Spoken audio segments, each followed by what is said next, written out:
Willkommen. Guten Tag.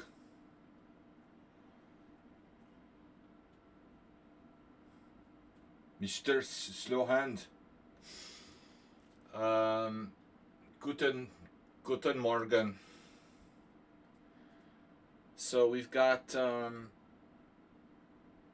resub, Mr. Sohan, going strong in 74 months.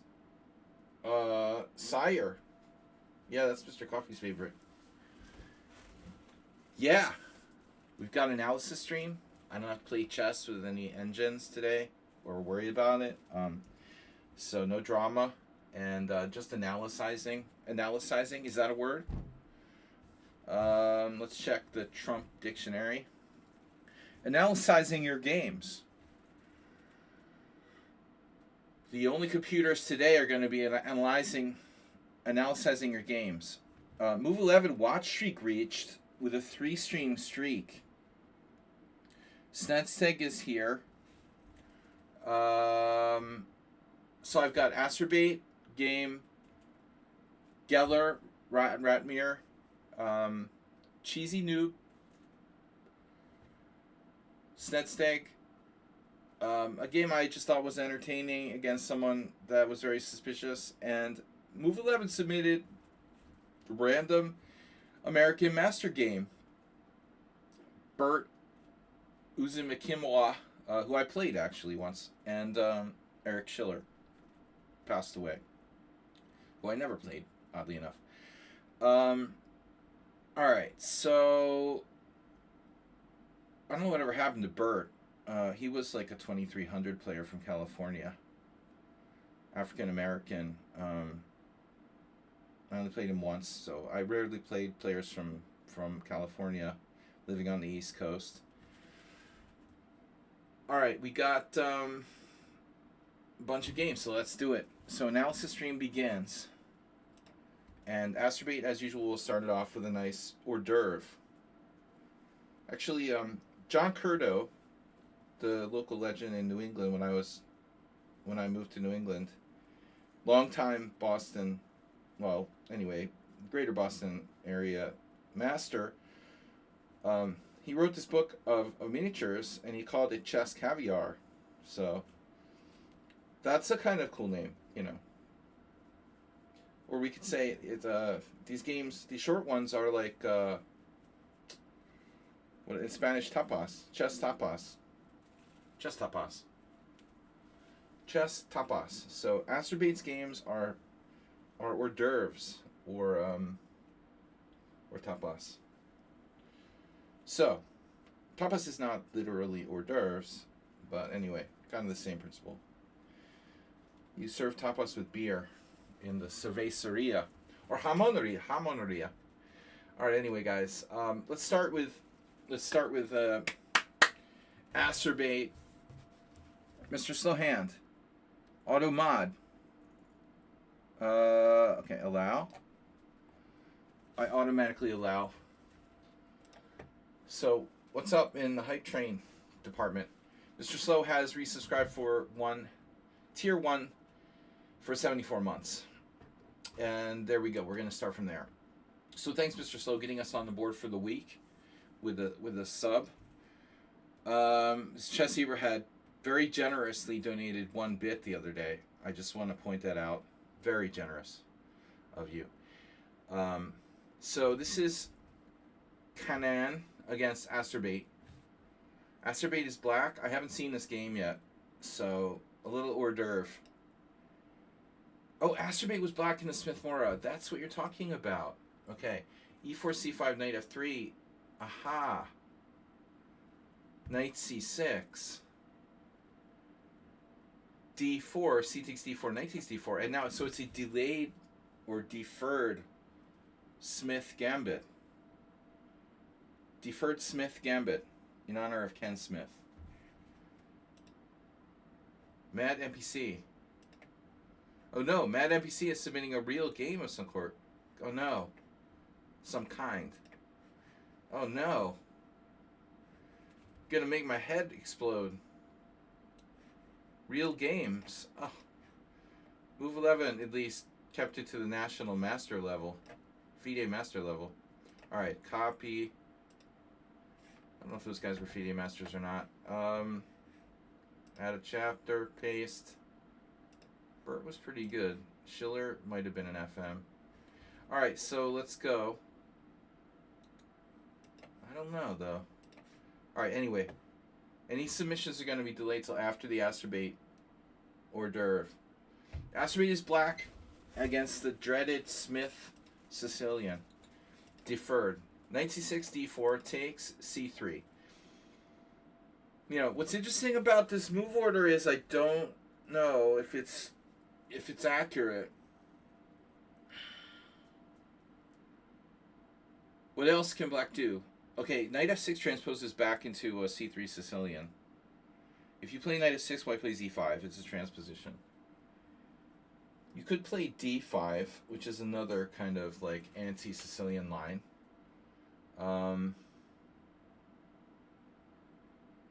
But no, there's nothing really great that black can do to avoid accepting the gambit. And now white takes, and then black plays g6. So someone that sound actually had a game himself recently, I thought, where he played g6, and someone on sound was the one person on my stream who was quite a good player, who was originally playing Smith Mora a lot. I think I weaned him off of it, but when he first came to my stream, so you can see here, Tompa Janos. I'm playing against his team actually. I know Janos is old and he doesn't play anymore, but we're playing Duna Harasti actually on Sunday. He was on the list. He's still on the list, but I don't think he's playing. And Sabalu, who passed away in the last year or two, also played with black here. G6 is better than its reputation. So I just want to make that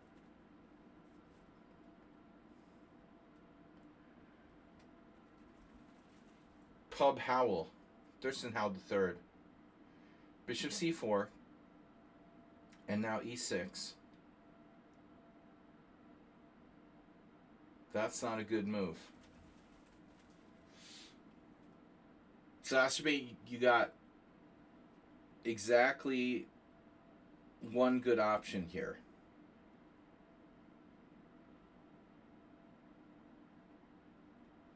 It looks like d6 is playable,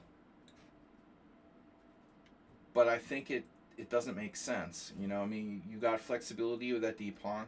Don't commit it. Play bishop g7. Astrobate is not really big on memorization, and it's a problem, you know.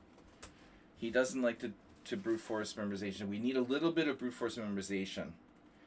This specific position, I think you really need to play bishop g7.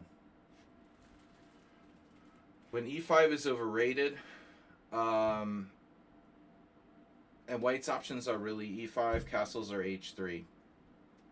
Black is fine in all lines, you know. I don't think it's a problem, but only equal. Like, we can't be better. So, but e6 doesn't look right. This looks like a serious problem. If white is sharp here, I think there are a couple of things he could do. You know, one is bishop g5, and the other one is bishop f4. So we zone in on that and that, and with this move we just kind of probe the dark squares. But not sure how we respond. e6 is very bad. You can't afford to play this move here. There's no room for mistakes. So basically, g6 is a risky line against the Smith Mora.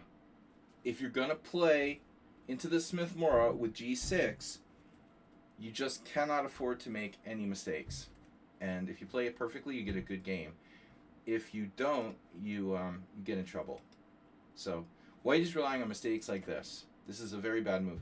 However, knight b5 right away, I'm a little bit skeptical of that move because it's imbalancing. You know, like, why not develop? Develop with perhaps the threat of that, but you have multiple angles here. White can also, you know, for example, if you play bishop f4, bishop g7, you could just go here. For example, with a clean kind of bind. I think this is still probably strong. Anyway. So bishop f4 seems preferable to knight b5. This is a problem now, you know. Imagine if you play bishop f4. I don't think this is going to be as good. Because that knight can take on d5 now. Asterbate would have tried it, you know, I guess. Probably takes, knight takes. But you're nevertheless facing the same threat of knight c7. So you're still almost getting your ass handed to you no matter what you do. It kind of looks like you have to play bishop d6, which obviously isn't great. At the very minimum, white would have knight f6 check, like, I don't know, queen takes, bishop takes d6, with an awkward position for black, probably losing. But yeah, I think this is a very small mistake. Knight b5, okay, and then now e6, knight b5, and then d5, and now ed5, see.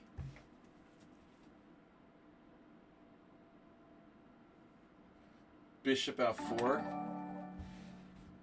Over halfway there. 63 out of 125 sub points. Move 11 gifted tier 1 sub to Shaki in honor of Shaki. Shaki 2600 GM, teaching how to move the pieces. Weirdest thing I've ever seen in a long time. I guess he's learning how to be a streamer, so he's doing like streaming for noobs. I don't know, man. He just wants easy money, I guess. You know? Maybe he's lazy. He's a lazy super GM. E takes d5. And now what about bishop f4?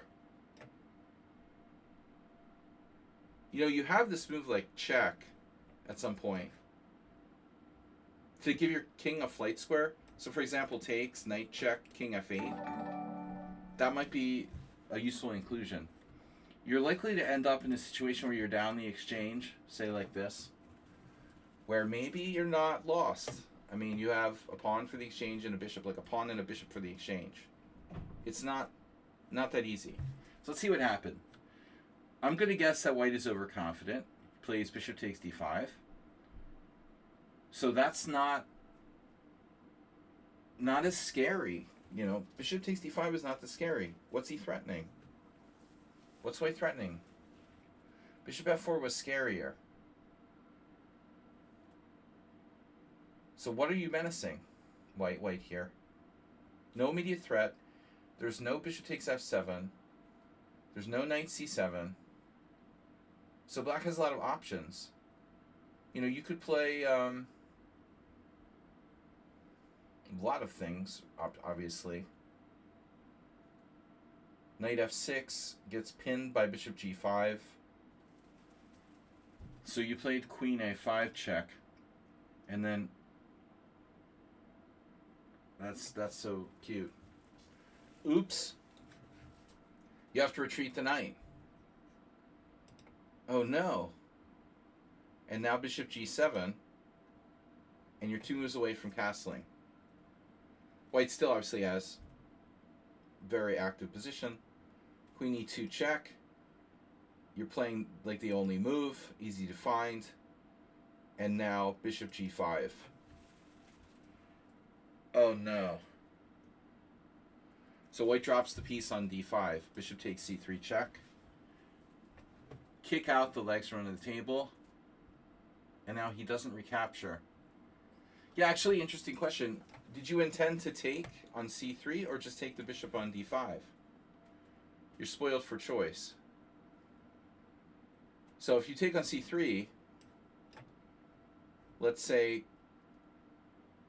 I don't know, king f1, queen takes check, knight e1, and then just like here,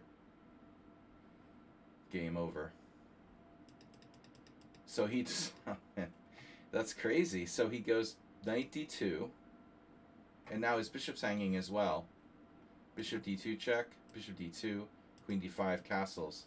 And so you're 2 pieces up, 2 knights up.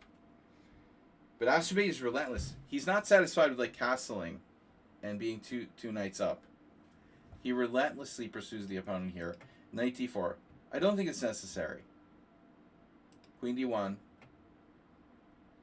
And then a really cute move, bishop h3.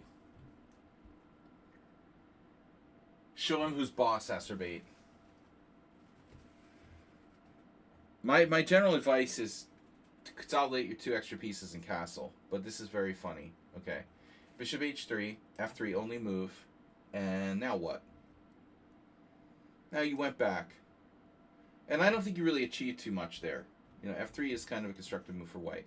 But nevertheless, your advantage is too big. Castles, bishop c3, knight ef5. He can, you know, he can think about g4, but he'll weaken f3. Yep. So rook e4, and now queen c5. That's not going to cut it. You really ought to protect your knight. All right, so you're going to give one of the pieces back. He doesn't take it. That's kind of crazy. He has to take this back.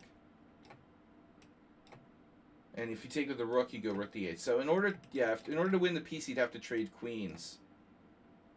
Maybe his best bet would be, yeah, that's a problem. He didn't want to trade pieces, so king h1, and now rook d8. Wow. g4, knight h4. You give a piece back here. Well, Astrobate sacrificed even more back. Now he has 2 pieces for the rook. And then a beautiful combo, knight takes f3. Nice. And now you're setting up for this mate here with queen f2. Oh no. Oh no. You can't. But you could. But you can't. You know, it's funny, if queen f2... Yeah, he just takes to the rook. Alright, so you had to do this first. And now you're threatening queen f2. Oh no. Rook takes f3. You can't play it. So he played rook d8. I love that. Wow, I love that. But I am skeptical. Call me skeptical. Black is still probably winning. You know? 1 pawn up, safe king. Stylish. Stylish. Can you pile up? King g2, only move. Oh no. Bishop takes. Is this enough? Check. Check. Oh no. He's getting mated on h3 and h4. Oh no, he has to go here and then check. Oops. And he loses the whole queen. Not one to resign, this guy. Nice job, Astrobate. Clean win. Opening was a disaster, though. You are in big, big trouble after e6. You cannot do that here. You cannot do that here. No time for this move. You have to play bishop g7. You know, it's possible that, like, knight h6 is a move. And, I mean, theoretically, it's even possible knight f6 is a move. I'm kind of curious what would happen after e5, d5. Wow, this is actually playable. So you actually can play knight f6. Computer only is going for castles. There's this variation. Check this out. Bishop g7, and we transpose back to Tompi Ribla. Tompi Ribla is e5, knight g4, and this is Zoltan Ripley, 1976. Bishop takes f7 check, and that's a mistake.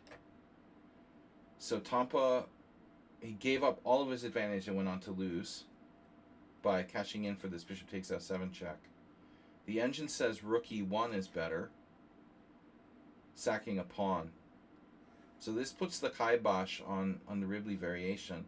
95, 95, 95. And you've got a rook e5. Wow. So this is the point, apparently. And then queen d5. And now we go for a walk. Queen takes f7 check. King d7. Bishop g5. And there's only like one person in the world who knows this. But he'll never get to play it in his life. Alright, anyway. Good game, Masturbate. Very interesting stuff. We're going to go on to Mr. Slow. The legendary, but not VIP, by choice. He prefers wealth to fame. Mr. Slow has gifted... Did you gift another one? You gifted another one to Gypsy9999. Gypsy just sent me an email. He's developing a chess platform. I have to check it out. I haven't gotten back to him. But he's donated as well to the stream before. Seems like a good guy. So that's a good solid donation from Mr. Slow. We're going to take a look at another Yefim Geller game. Let me flip the board here. This is Geller against Ratmir Holmov. Wow. So there's Gypsy now. Gypsy gifting 5 gift subs. Just talking about you. So, Mr. Slow with the 5... Gypsy with the 5 gift subs in response to Mr. Slow's 1 gift sub to Gypsy. So we just keep multiplying. This is great. You guys just keep doing that, you know. You do 5, I'll do 10, you do 20. So thank you both for your support. Yefim Geller with white against Holmov. So knight f3. Yeah, interestingly, this game was played in 1957. The heart of the beginning of Geller's career. But, and by the way, who got the gift subs? Agnes Karadewski, another good one. Dance in Every Room. Imperiu. OA J9. And Warbot TBD. So, you know what's funny? Geller didn't play knight f3 very often. So I'm thinking like, well, he must know Holmov. He's not allowing him to play e4, e5. It almost seems like a mind game. So Holmov can play e4, e5, or Holmov can play the Sicilian. But like the interesting question would be, what would Geller have done if Holmov had played? Well, Geller also played d4, so maybe he would have gone into a Slav. But you know, Geller was a great King's Indian aficionado. He doesn't often open with knight f3, and specifically does it against Holmov. And I don't know which tournament this was, but you're thinking, well, would he play like a King's Indian in reverse? You know, but probably he's famous for this gambit in the Slav. You know, d5, d4, c6, c4, knight f6, knight c3. D takes C and E4. I mean, that's the Geller gambit. But I mean, frankly, well, that would be surprising, but it's possible, yeah. I guess 1957. You know, I saw Holmov in Moscow in 2004 for the only time, because he'd never really traveled outside of the Soviet Union in his old age. Legendary Grandmaster. He was playing in Aeroflot B in 2004 when I was there, and I tell the story with a lot of people. My friend at the time, Grandmaster Anakuli Babakov, Babakuli Anakov, I'm losing my mind. I really do have dementia. Babakuli Anakov was like, okay, not an easy name to say. A's and B's. Babakuli underestimated him and lost against Holmov, and Holmov was like on his last legs. He was literally like over 80 when Babakuli, was a strong player, lost against him. I was really shocked, you know, but just goes to show you that you can't take the old people lightly, and I've learned that lesson many times myself. Don't take light players. Yeah, see, I have dementia. I didn't eat dinner. Don't play with old people. All right. Anyway, so here we go. Yeah, knight f3, c5, e4, and so we tricked Holmov into playing the Sicilian. I mean, Holmov was legendary for his e4, e5. I thought, you know, the black side of the closed Lopez. Well, I mean, for sure these guys played each other many games, so I guess he was just bored. He was bored with playing against Holmov's black side of the Roy Lopez. So, knight f3, c5, something more interesting. And Holmov plays the O'Kelly, of all things. Oh, he's the one who played bishop e6? Okay. I thought that was attributed to someone else. That's interesting that you mentioned that. That's very interesting. I really thought that was attributed to someone else. Now, in these days, I don't know what the status was with the O'Kelly. You know, O'Kelly had probably played the O'Kelly around this time. They call it the O'Kelly, but who knows, you know? I mean, maybe it was even experimented with other players even before Barack O'Kelly, the Belgian Grandmaster. But we know today that c3 and c4 are White's best moves. I kind of like would think maybe Geller would play like knight c3 or something, just kind of feeling him out.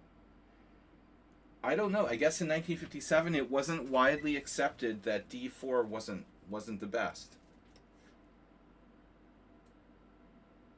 And so he plays it anyway. C takes d4.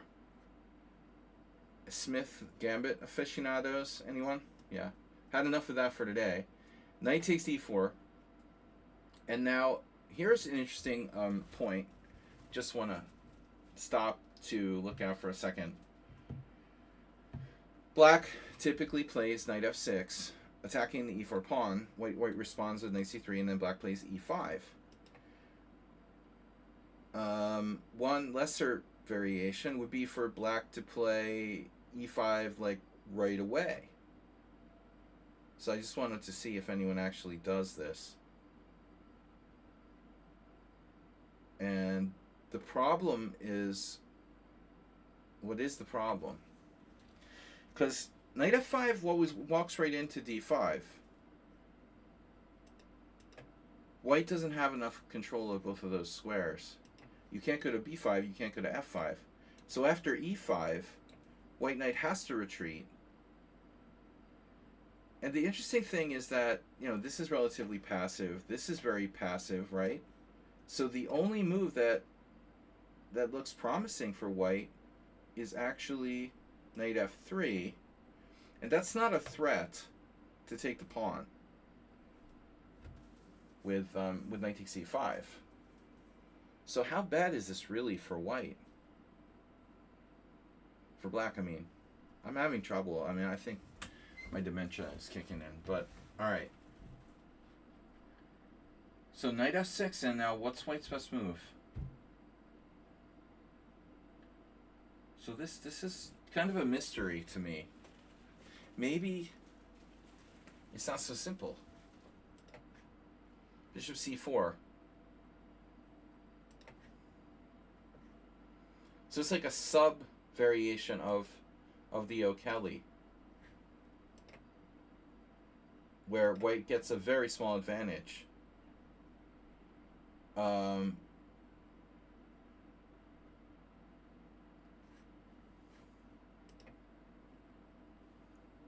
in any case, knight f6 is standard. And I do remember, I think I remember this game, seeing this game now in the book, because I've studied maybe half the games in the Geller book.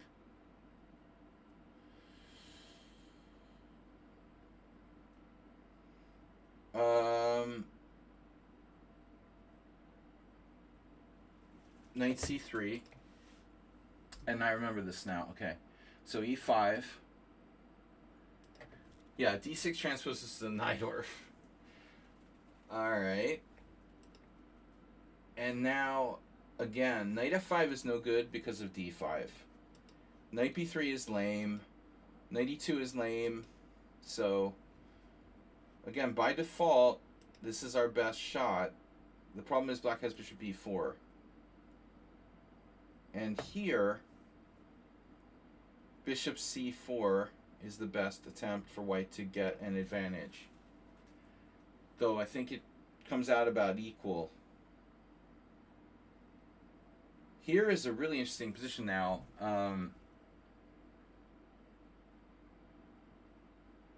If black attempts to take the pawn at e4, first question, can you attempt to take this pawn at e4? Second question, what if black just voluntarily does a Nimzo thing and doubles the pawns? How bad is that? Is the problem here d6, bishop a3, and there's no good way to defend this pawn? Maybe. Still not clear. Knight takes e4. So my first question here, of a few. After bishop c4, how bad is this? No one's played it. It turns out it's not so bad. Needs more analysis. B takes c. And then the question is, what's the follow-up? If d6, bishop a3 is really strong. Because of knight takes e4, queen d5,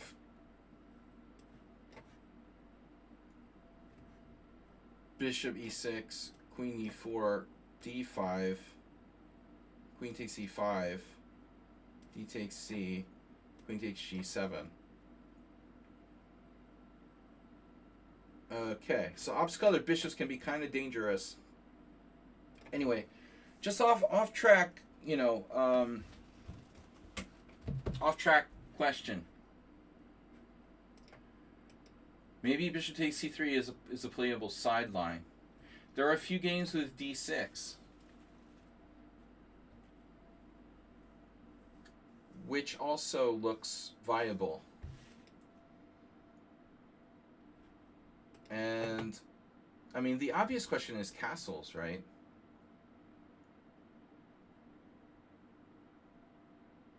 So castle, bishop takes c3. This is a game from 2020. And now queen c7.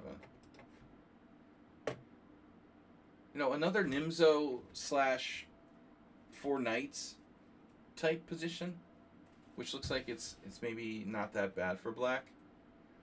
I don't think that Geller would play this line in the modern era with white. But the game, what happens is very interesting. Okay, queen c7. So this move is aggressive and feels a little bit risky for black. Rather than play a fundamental move, i.e. castling, black attacks here, defends the e5 pawn. But the problem is white has queen d3, and this protects everything.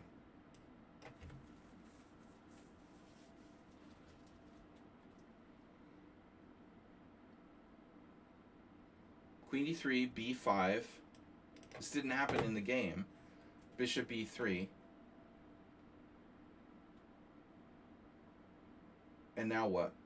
Chom. It's totally equal, according to the engine. I'm not sure bishop b3 is better, but maybe it takes some of the sting out of b5. So Agapov Rapport was played, same position, d6, and now castles, bishop takes e3, b takes c. So you got this Nimzo Indian vibe. Black has a couple pawns on dark squares in the center, and those pawns are solid as long as they stay on the board and they're keeping control of the dark squares. where we don't have a dark square bishop, so it's very important that this bishop, this monster bishop that's unopposed, the Jolly Joker, stays in its containment tank for black, you know. And I think that the next move by Holmov is incredibly optimistic.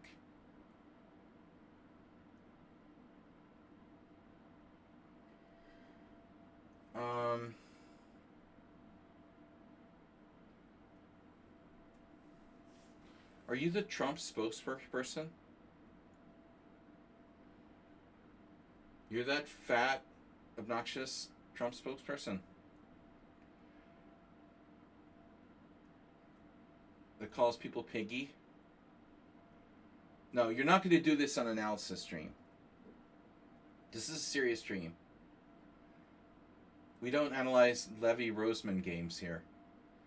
Alright, so bishop takes, pawn takes, and Holmov takes here, but why? You know, this is like clearly a little bit dangerous. Can't black just play anything? I don't know. Bishop e6?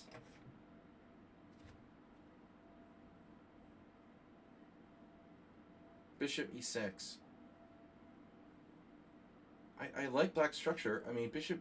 The only thing is, like, yeah, we're going to have to go here. That's not good. Alright, so this may be a problem. Specifically, bishop e6 is no good.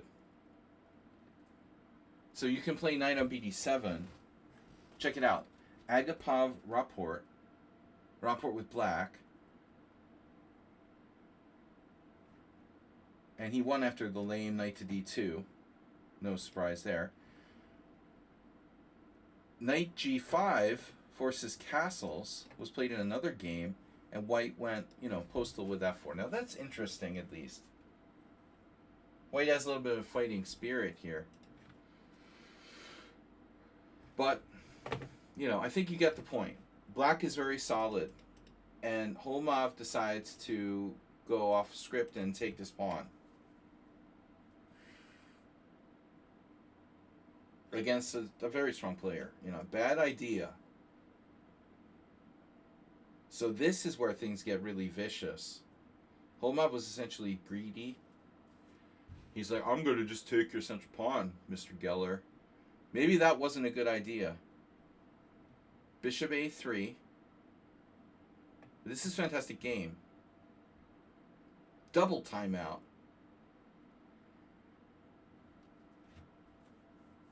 And, you know, black's plan is using the knight as a blocker. It's like a human shield.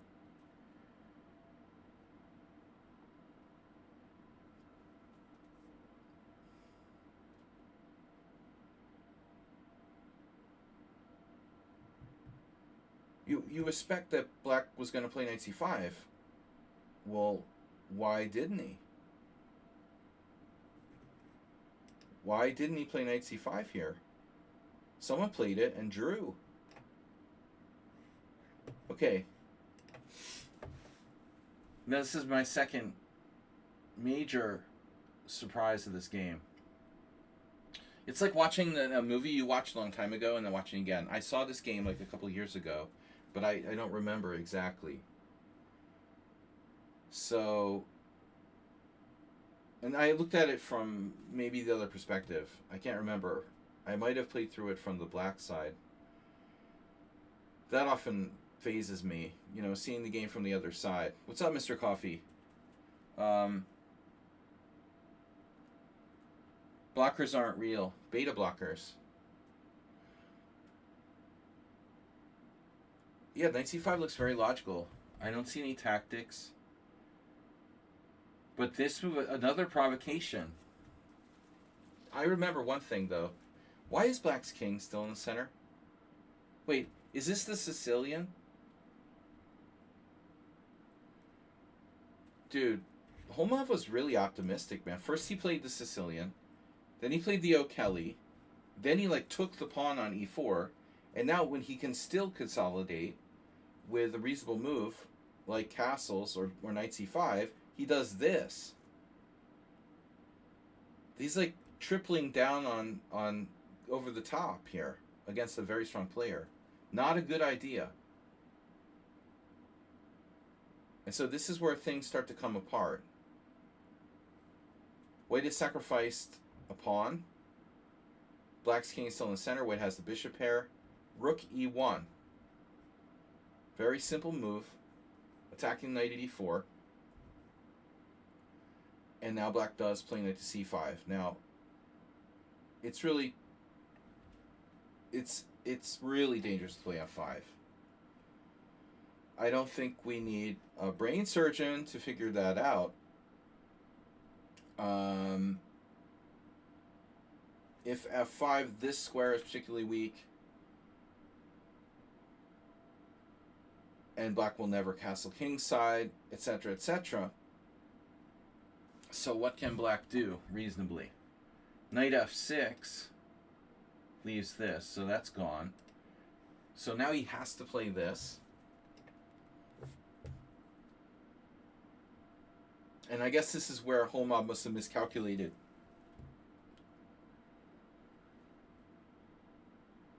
Holmob's sense of danger was not fine-tuned enough, I guess.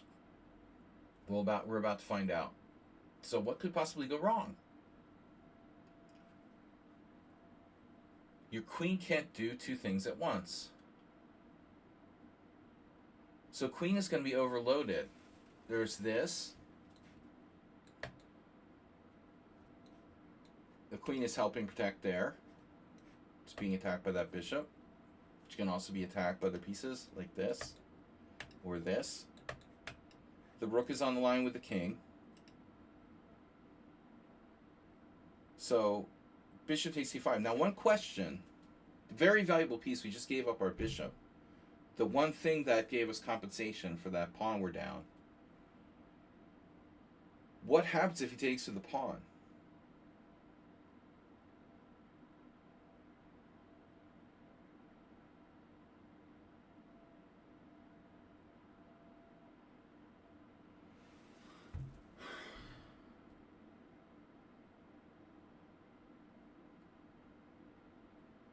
I'm going to need to see your license for that, officer.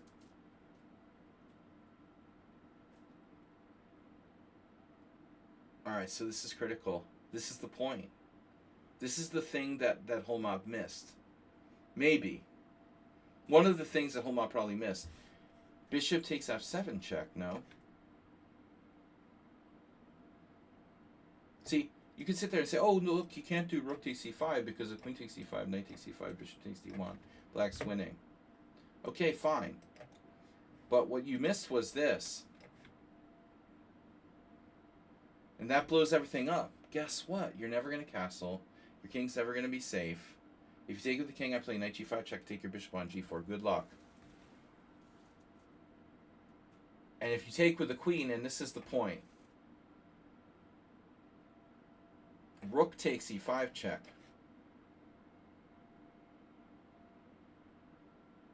And finito la commedia. Black can't play king f8. Can't lose the queen for nothing. It's over. Got some meetings to take care of. So that's why we play this and decide to keep these pawns intact. We're going to allow the bishop takes f7 tactic. Note, Geller never let his opponent castle. Bishop takes f7 check. And here's where, Holmob realizes after king takes, knight g5 check, he's in a lot of trouble and objectively lost. No matter where you go. No matter where black goes, don't pick any square. It doesn't really matter. I mean, he's just gonna come under attack by all the white pieces. So he decides, wisely to play this. That's a good practical decision, That gives him a chance to stay alive. At this point, we're back to even material. But white has a huge initiative. Pawn structure doesn't matter that much with the queens on the board, and white's king and black's king trapped in the center of the board. Pawn structure would matter if black could trade queens or get his king to a safe position. So the fact that white has double pawns here doesn't matter that much. Dynamic factors: rook b1, threatening rook takes b7, and then I can't remember if the following is a mistake, but you got to give Holmoff. You know, he was a circus performer in his spare time. b6. You know, this rook can also enter the game like that, much like Bob does tantric yoga. But yeah, okay, a cute way to try to defend b7. And there's nothing exciting right away for white here. Tantric Slav. Bishop d5. Threatening to take a pawn. And securing this here. Centralizing. Good control of the center. Very fundamental. Rook f8. And now, hello. I got out of the pin. I defended my pawn at c3. I have access to that weak square, winning a piece. So at this point, black has to have a serious conversation about, first of all, the sacrifice knight takes e5. That wasn't possible till now, because we're unpinned. And now this piece is active, this is active, this is active, this is active, this is coming in the game with rook b4. You know, say Holmoff does like h6 or something. I think there's a strong chance the sacrifice might be playable. But if not, you know, we have just simply building up rook b4, rook c4, attacking the bishop, lots of stuff. So he goes here, trades it off. And then, of course, we're all expecting bishop takes, which is fine. White's better if you play that. You know, interesting question, though. Just, like, very seriously, if you were to play bishop takes and Holmoff were to sack the exchange with rook takes f3, giving you these, like, bookends here, I mean, I love the structure. I wonder if practically speaking, maybe this would be a very hard... how hard would this be to crack? And white still has f4. That looks kind of scary. Something to think about.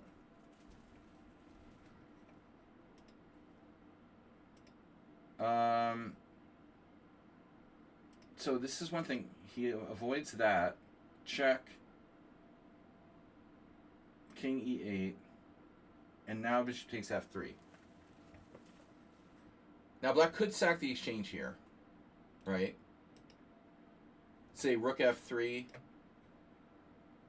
pawn takes f3, but I mean, you know, this is very bad. b6, queen h5 check. Black can't really protect all the pawns, so it's not enough. He can't afford to give up the exchange. b6, defending this beautiful defense, right? Really great try by Holmoff. But honestly, this game is an example of when you dig this huge hole for yourself and you brilliantly try to, you know, climb out, but you just can't quite get out, you know.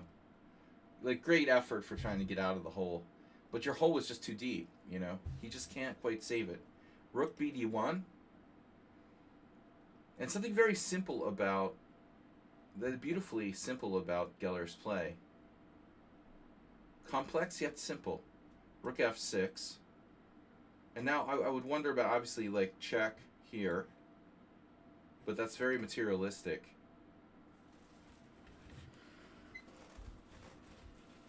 Still, I mean, most players would mess this up against a strong player and probably, like, draw or even lose. This check, black just moves the king. No problem. This check, we just go g6. Everything's protected. Notice that river guarding rook there. Very useful. And I like his Nefyadov would be maybe the inspiration for this game, by the way. He loves to like delay the development of his knight on b8.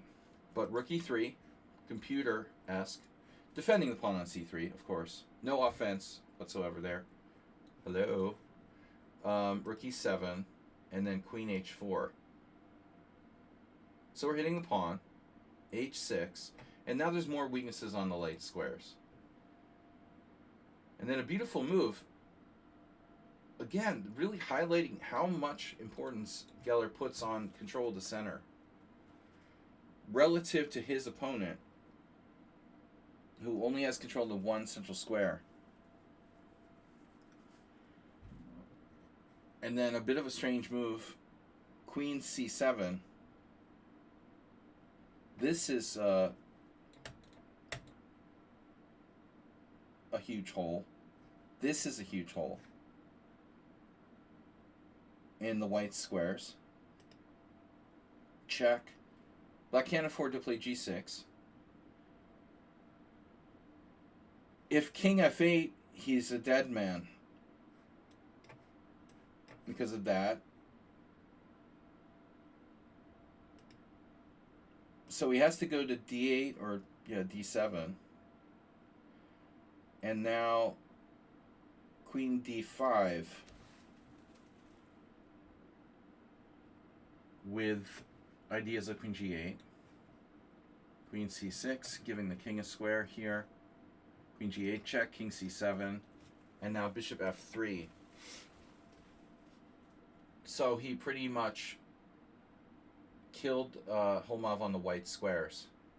Holmov has beautiful control of the dark squares, but all of these light squares start to go, and sadly he never moved his knight off of b8. Here, a4. This is a star move, I remember, in the game. That move is to decoy the queen from protecting d5. If you take, I get queen d5. Is that right? Something's wrong here.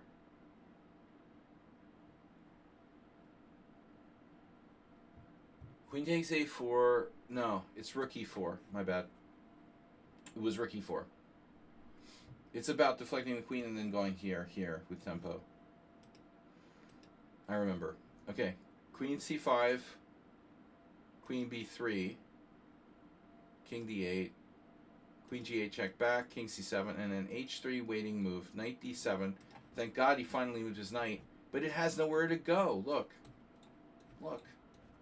Oh no, it can't move anywhere. Queen a8, and then a5, rook d5, queen a3, c4, attacking the queen again. Notice how important h3 was, because the white king has a cubby hole there to hide in on h2. And then c4, queen c1 check. Now, you could go up to h2.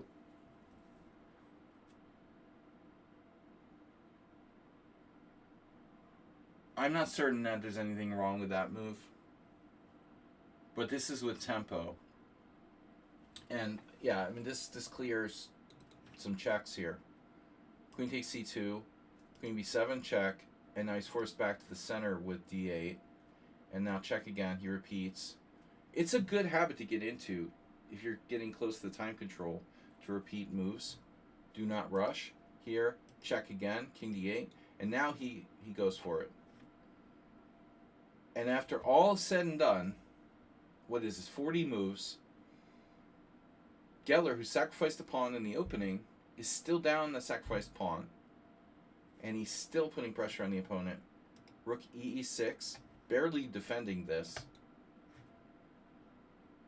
I mean, I know what's going to happen if, like, bishop g4. But this is quite strong. Here, queen b3, and now bishop g4. And now the base of black's position falls. So Holmov does eventually have to sack the exchange. That was in my mind, you know. He managed to really try to hang on. King e7, bishop takes, rook takes. It's almost the fortress. very close to fortress. And black has a pawn. You know, 6 pawns against 5. Knight has a good outpost here at c5. But there's a problem. The heart of your position, really. This heart of the position.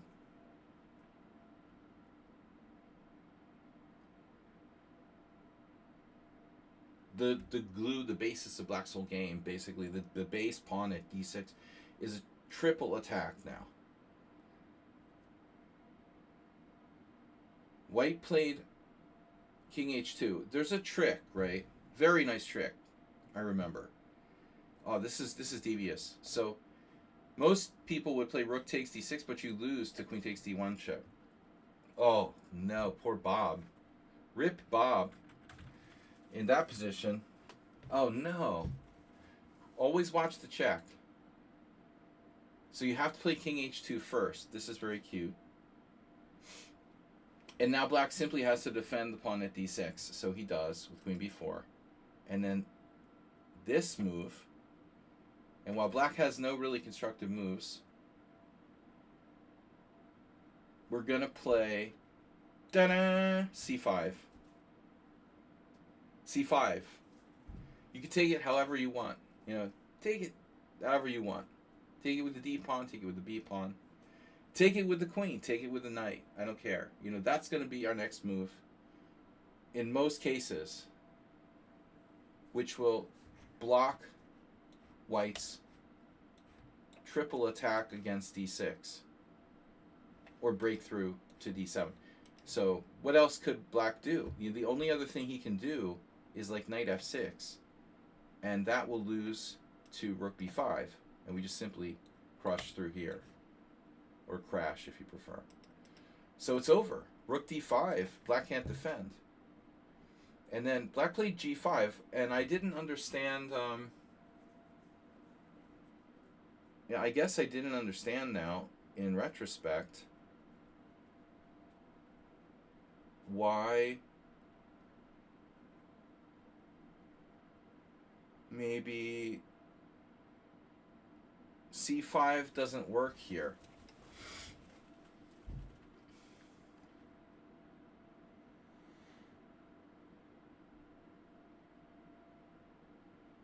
It looks winning on all captures.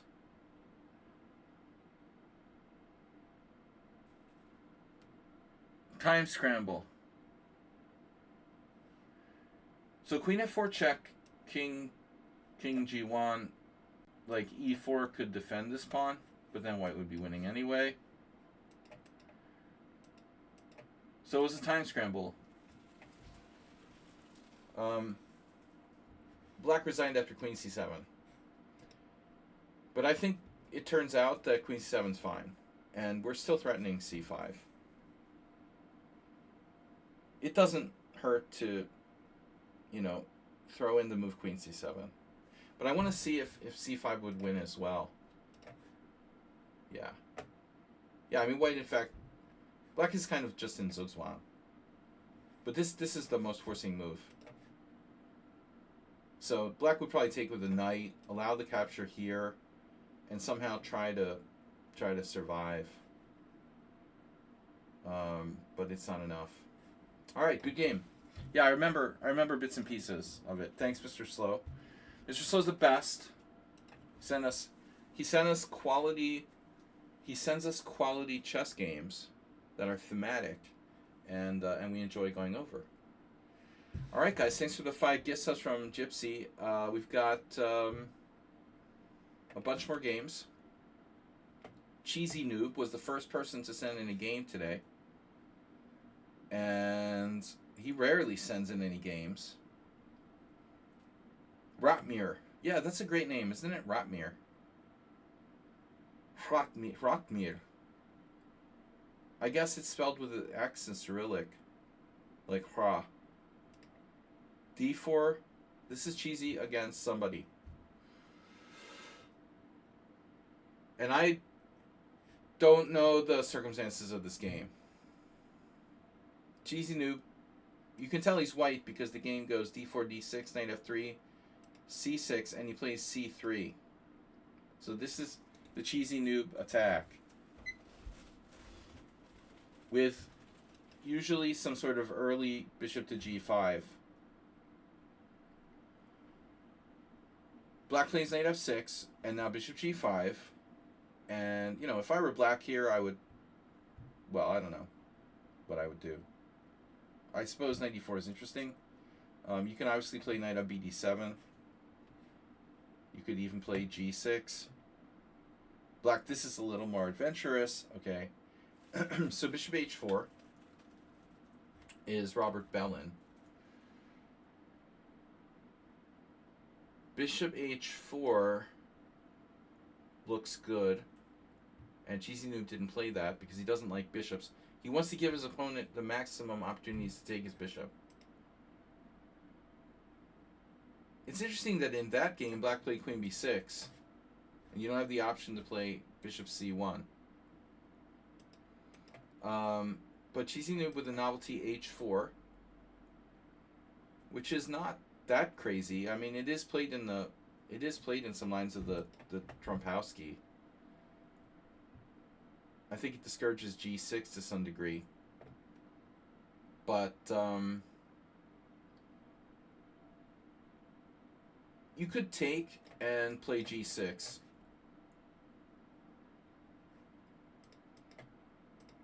And if you're not going to take, you do have to think about your development here with black. And I think that's the issue. If you play g6, you walk right into h5. And you put yourself in a situation where you're pinned here. So black's queen b6 or something, like Bellin's opponent.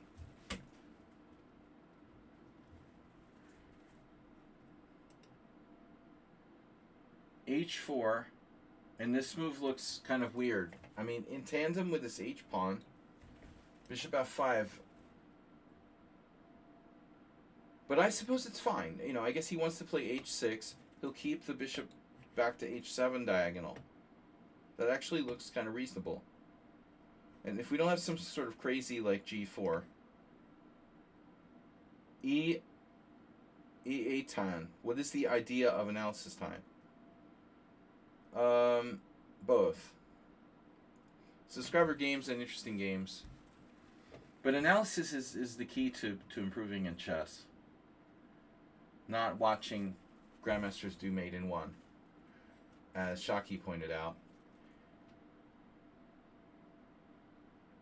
Bishop f5 looks good. Okay, knight on bd2. And now, Astrobate, I told you not to play queen c7.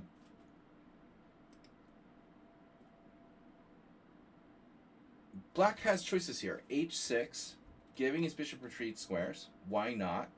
You know. Secondly, developing with a natural move, knight d7. Thirdly, maybe queen b6. And maybe he didn't like this or something, I don't know. Okay, let's not be so hard on queen c7. The main point is that he does break this pin. I guess it's not so bad. You know, he breaks the pin and he can play e6 and try to complete his development. So now knight takes e4, bishop takes e4, knight d2. Now we have a problem. So this is a moment where that h6 might have come in handy. Imagine if black had played h6. The bishop can come back. You know, I don't know where white would go. Probably bishop f4. The bishop can come back. So now if you do like queen c7, knight e4, bishop e4, knight e2, we have that. That's a vast improvement.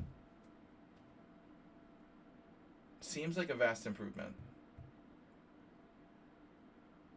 The bishop's going to get trapped or attacked a lot of times by this advanced h-pawn. Yeah, so he's kind of created a perfect storm for Cheesy Noob.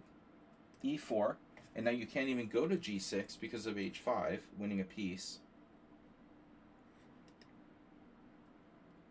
This looks possible, but very ugly. You know, if h6, pawn takes f5, pawn takes g5, okay, maybe. Maybe h6 worth trying.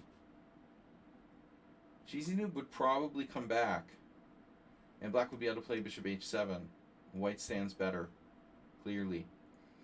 But I really don't like the look of this. And now white play bishop c4. Black plays e5. And it's basically like a Philidor, where black is pretty far behind in development.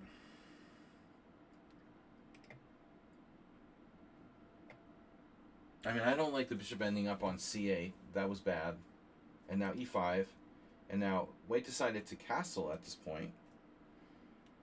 From my perspective, it's okay. I mean, it feels like a little bit of a weird moment to suddenly commit to castling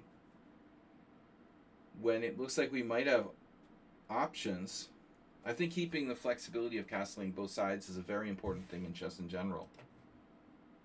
You put a lot of comment on the game. Well, you know your comments. Better to see mine. e5. Castles. Yeah, I mean, I think here is interesting.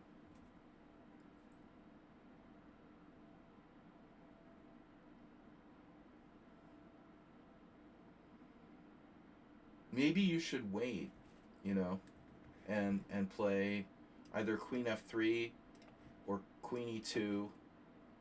I know you like to castle queenside. I'm not saying you should, but just keep the opponent guessing a little bit. You don't have to castle kingside. b5, okay, bishop e3, and now knight d7. So f7 looks super weak. He can put his knight on b6. If queen f3, white plays h5, and now black plays h6, and then bishop h4. And I think that's a tough call, because this is also a good square. We're ready to play f4. So this is a really important decision for white. This is more centralized. I mean, I like the fact that bishop looks both ways. And after bishop e7, we're just launching this attack here. Honestly, it looks very, very strong for white. But perhaps black can hold. You know, he can go there, try to hold control of this g4 square. So, alright, you go here, but what are you going to do if he plays bishop e7? The move gets it dubious by the computer. You're going to trade, aren't you? He was afraid to wait, though, because if knight b6, you're going f4. I think that black's in trouble either way. His play has just been too slow. So he goes here, the computer doesn't like it. Bishop takes e7, king e7, and then f4. And this is very weak, this is very weak. Another move gets criticized by the analysis, I guess the engine, but I just wanted to see the game, you know, by itself without Cheesy Noob's analysis so that I could just talk about it in my own natural way. I think that's the best way to analyze games, by the way. When you approach like a master game, I think it's not a bad idea. You really should write down notes about your thoughts about the game. And I've told this to Mr. Coffee, other people. Perhaps the best thing to do is to go over the game first time, just without any notes. You know, on your own. No computer, no notes. You and your thoughts about the game. Whatever. It's your game, somebody else's game, Botvinnik's game, Carlson's game, I don't care. And then you could go over it again, you know, and then look at see what the player wrote. You know, I'd rather see the game on my own the first time. And so, knight f6, keeping control of g4. So fe5, opening up the f file, the e5, and black is hanging on. He's holding control of e5. He's blocked white from f7, but it's in the same way that Holmov lost.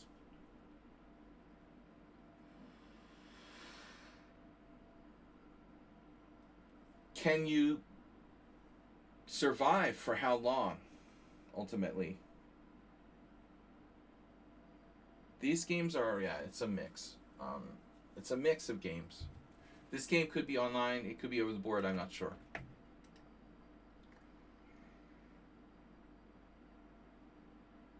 But it looks to me like e5 is going to fall. And that central point is holding black together. It's the only thing stopping this floodgates against the black king. But here's the point. If white is able to play knight f3, we're going to take over e5. Another idea for white is like queen e1. We have this. We have this with that pin. Now there could be problems with knight takes h5. I mean, obviously a very dangerous move, but nevertheless, that could be an issue. So this is staying protected. My problem is, yeah, the following. So on bishop g4, do we have Geller? The question on everybody's mind is, it's so similar to the Geller in a weird kind of way. Like bishop takes f7, that doesn't work, does it? King takes, knight takes e5 check, queen takes e5. Dude, pawn takes e5, bishop takes d1, rook takes d1. Oh no! This actually works. Bishop takes f7. It doesn't work. Okay. Ask a stupid question, get a stupid answer. So we just interpose. Bishop takes f3. Alright.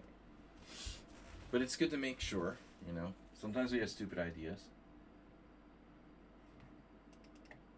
So I was expecting like queen e1. Queen e1 was best.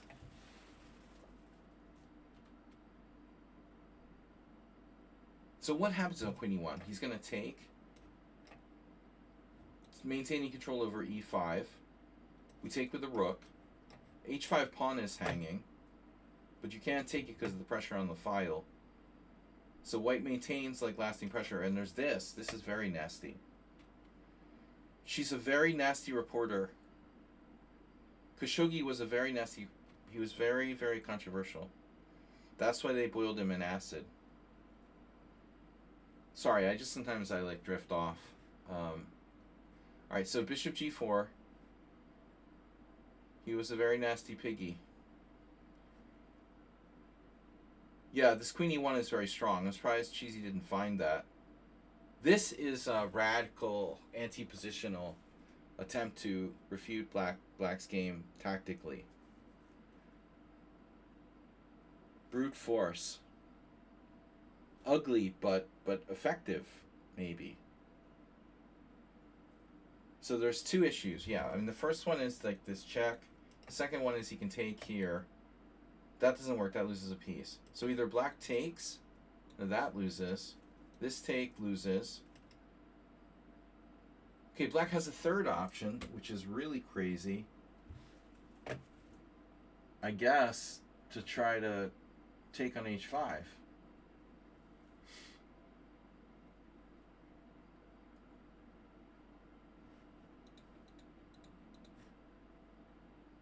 You guys hear somewhere along the line the center? I'm a big believer in the center in my old age. The more I play chess, the more I really understand finally how important the center is. Concrete center, again, you know, is extremely strong. White controls all four central squares. It's almost like there was a grenade dropped by white in the middle of the board, and black's pieces were like scattered away from the center. You know, look at the central presence here. Where are the black pieces in the center of the board? Oh, there are none. That's right. You're out on h5. You got blown away. Yeah, I mean, knight g5, there's no check. The black king on a dark square, it's not easy to attack since we don't have a dark square bishop. You know, you could play queen d6 check, but the last thing we want is like an end game. Because, you know, end games lead to simplification, and I think that this is very likely completely okay for black. Black even has a better pawn structure. So it's tricky to attack black on the dark squares. And I think it's one of the reasons why queen e1 was a good move. Queen e1 was largely about dark squares. It was a much more patient move. So takes, queen b6 check, king h1. And so now, why king h1? By the way, we have to consider king h2. Because that big fat check on g3. Now he has it under control. And then he takes e4, and then queen e1. So that's about the dark squares. Very thematic. We're threatening to win a piece with queen h4 check. Black finally takes. And now, if you take with the rook, black has a super blockader. The knight on g5, irremovable. That's what he did. So cheesy nuke here, I think you should take with the pawn. And it's not over, obviously. It's not over. I mean, black has knight c5. He can knock out that bishop potentially, though you can also try to keep it. But my opinion would be take with the pawn, and black is in a very bad way in this position.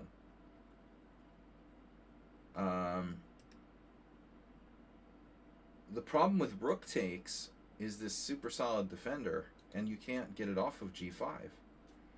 That's a face hugger of sorts. Now you have no pawn break. No pawn break, really. This is solid, this is solid. This is pretty solid. So I don't know. You know, I think this is a huge mistake. You take with the pawn.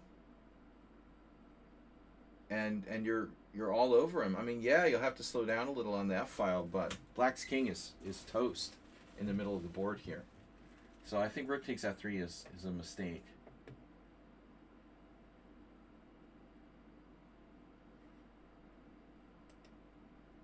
We're not going to be able to easily, like, are we going to be able to easily quadruple attack f7? Perhaps. Oh, this is a neat move. That's a very neat move, queen h4.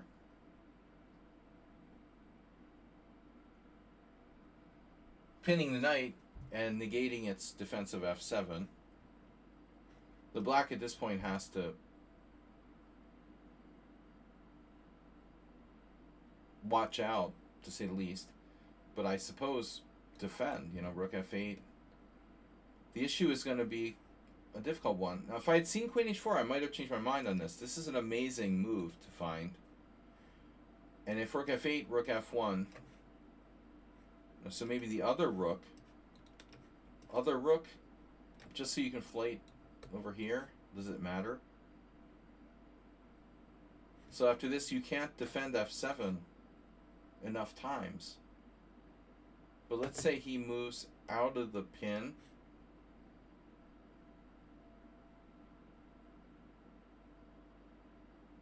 Not so easy, you know. e6 check. So it looks like this queen h4 really turns it around. And white maintains a huge advantage. King e8. Now we need to start looking for knockout blows. Rook f7, knight f7, rook f1.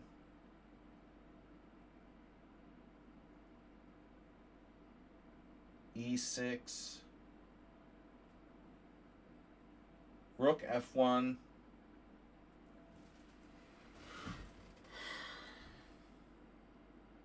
So apparently there is some kind of tactical shot.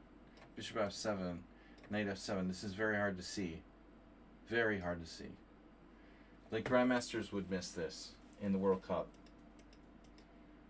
You can't blame yourself for missing that. But what about this? Just piling up. Giving up the exchange, you know, here. You get Aronian versus Aroniak. Gauche. This is winning. This is winning. I think that's a much more viable line. Queen f4 is awkward. It prevents, I guess, knight takes f3. And now e6. And then another blockade with f5.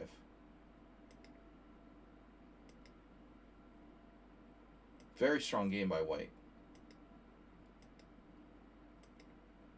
Too much now.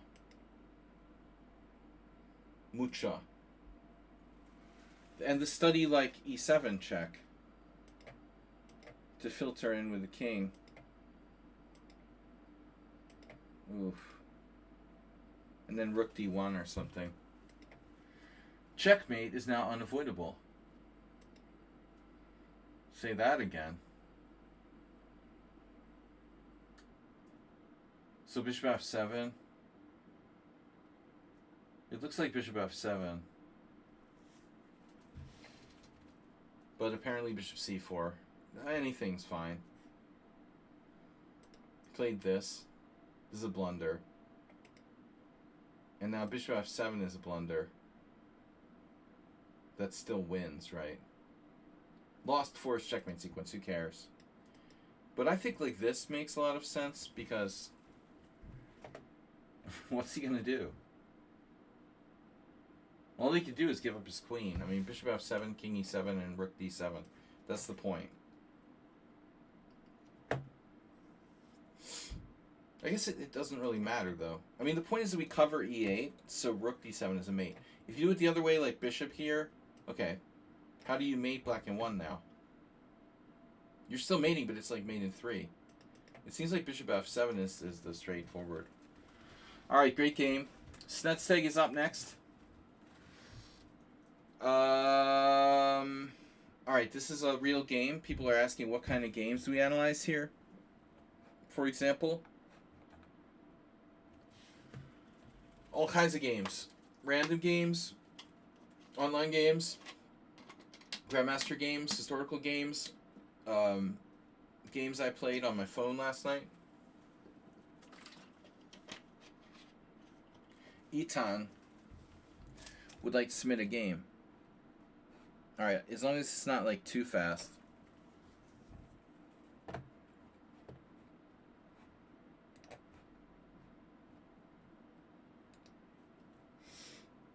Very well. We'll get to that last. Alright, so we got Snedsteg up next. This is an OTB game.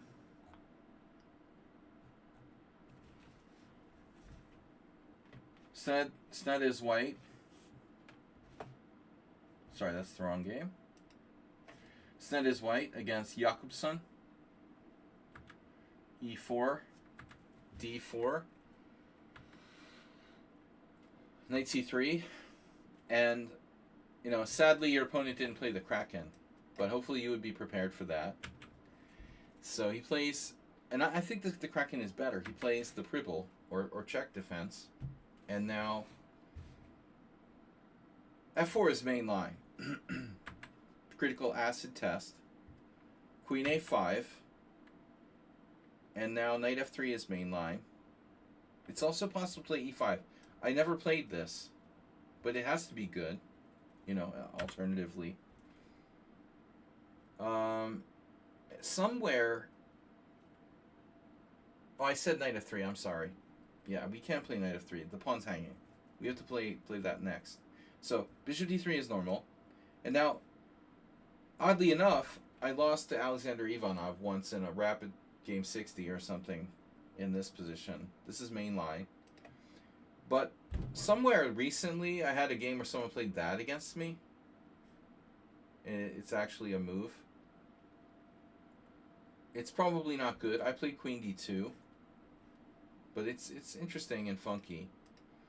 Alright, so you played main line. He played e5. You played knight f3. And basically keeping the tension is, as usual. keeping the tension is usually the right thing to do for both sides. So black normally plays knight on bd7 here, or bishop g4. But your opponent plays a third move that I am not really familiar with. They play pawn takes pawn. Now fundamentally this seems like a concession, but if we look at the opening explorer, it's been played by grandmasters and no one really super high level, but it's notable that Bokarov, kind of average grandmaster, has a record with this line of scoring quite well, which is slightly disturbing, you know. So what's the idea? It's a kind of Philidor where black's queen is out on a5. Maybe this is underrated. So knight takes d4 and g6. So I had not run into this in my own play. g6.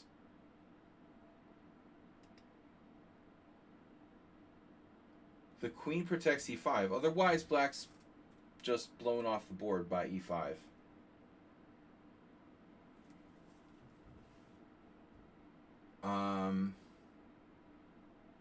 One question before we continue.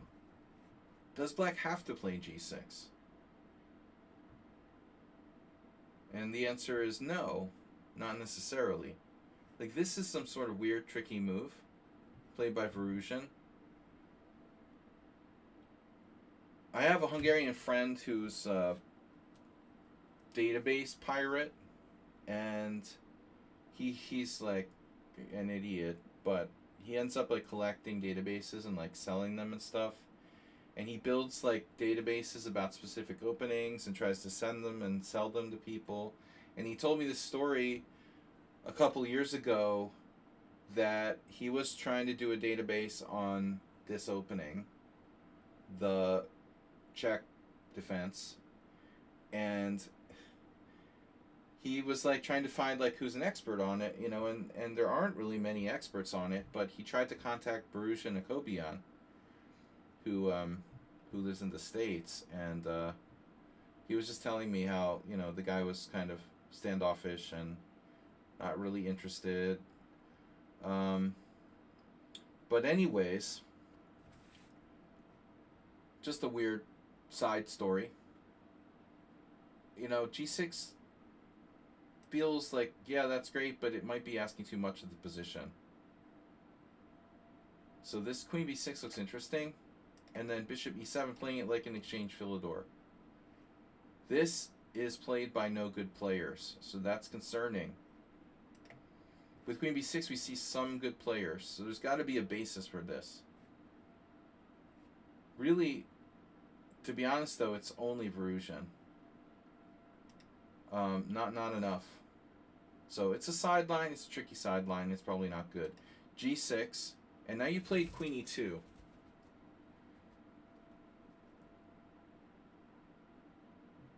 Queen e2 is a nice looking move. I mean, you're threatening to blow him away, right? That's a very straightforward move. I'm surprised more people didn't play queen e2.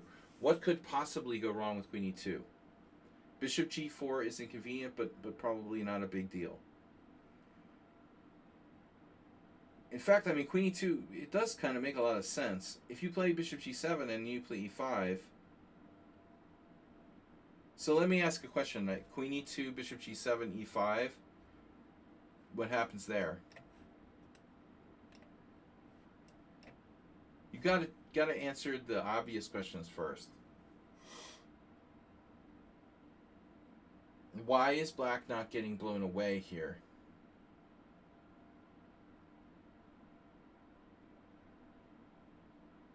Right? Right? Because it certainly looks pretty close to getting blown away. That's as close as you get to being blown away without being blown away. Bishop g4 is very nice, but I still don't see... Ah, we have this. Yeah, I missed that. Oh, that's so annoying.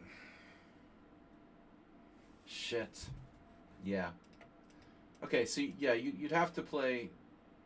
If e5, you still have one try, right? You can come back. Let's not give up on it yet.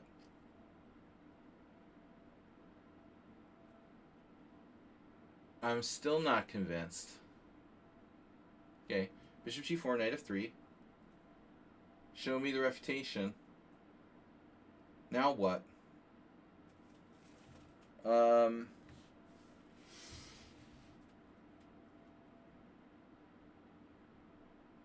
Castles? No. So knight d5. Well, yeah, I mean, the point is you have pawn takes pawn check. Then he does some crazy shit like move the king, and he threatens to skewer you on the e line. And he's triple attacking c3. I mean, frankly, I don't know if this is enough, but it's enough to make it unclear in one over the board game. Okay. But, you know, we also have to think about this from your perspective. The problem with queen e2 is that if you can't blow him away, this is a two-way street, right? Oh, there's a queen sack. Bishop g7, e5, queen sack. Oh no. Oh no. Mr. Queen sack. That's a classic in the Pierts, isn't it? Oh no. Bishop takes, pawn takes. Ooh, this looks good for white. This is winning for white. Wow, Mr. Slow. So maybe he can't do bishop g4. That's all right. He can try to do without it. He'll just have to try to do without it. You just have to do knight d5, whatever. And yeah.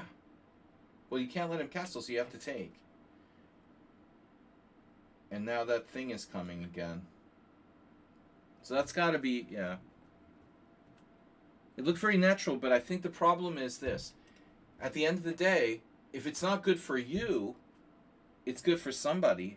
It's good for him, because he ends up getting to turn it like against you on the backside.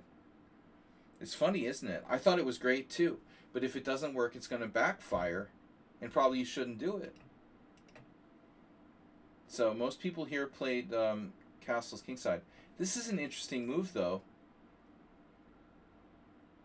The only thing about bishop e3, it would potentially give you chances to still castle queenside, although I don't know if you are interested in castling queenside.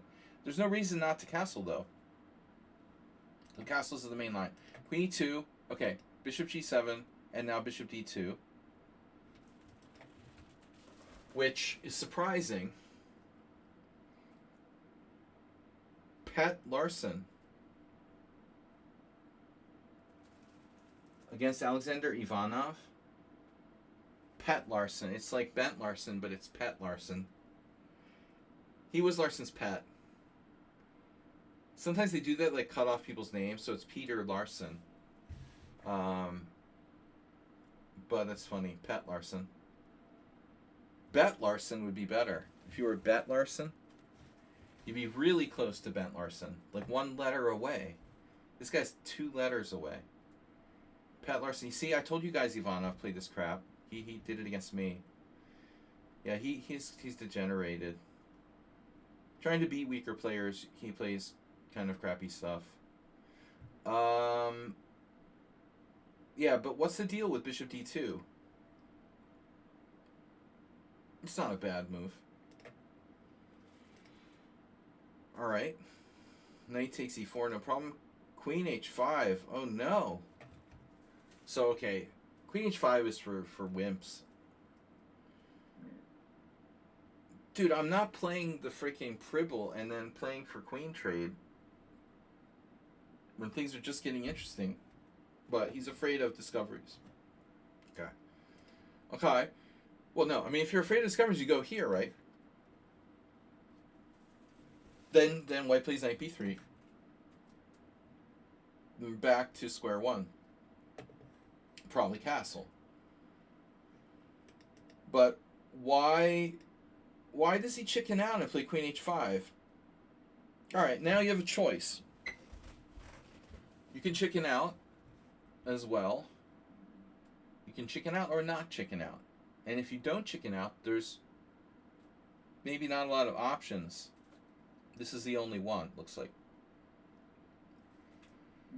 Yeah, I mean, queen f1, queen f2, queen e3, they're all weird. The only way to avoid a queen exchange here is by playing knight f3. The real question, though, before we decide to do this, I think you need to just process elimination. I want to play an exciting game, checkmate my opponent and all that stuff. But if I can get a safe advantage in a simple endgame or something, we want to take a look at this. Black has to take with a knight. How big is white's advantage here? There's some advantage, but it's not that much. I agree. I think this is a no-brainer. You got to go knight f3. This is like offer a draw if you're going to play queen takes h5. All right, knight f3, castles, and now you have a legitimate choice. But it's quite an interesting position, because you figure with the queen over there, you're safer castling queenside. But like Roman used to do in the accelerated dragon, the queen would transfer over to h5, but it would get out of the way for those pawns. So he can launch his pawns at you because the queen is not blocking them anymore. With a5, b5, a4, b4, etc. So I'm not sure if you definitely want to castle queenside. It's obviously a tough call. And there's always concrete calculation involved here, of course. But you can go after him if you castle queenside. Yeah, I mean, honestly, his queen is really bad, isn't it? You're 2 moves away from sending him back to a5 or disaster. True. Alright. You're going to have to watch the e-file. You're going to have to think about putting your queen on a different square. Castle queenside. And I think here black needs to pull the trigger immediately on something. I mean, either this, threatening here, or maybe bishop g4, if he's willing to give up that bishop to simplify. Gives up the light square bishop, and he concentrates on dark squares. I was going to say, maybe you ought to even consider h3.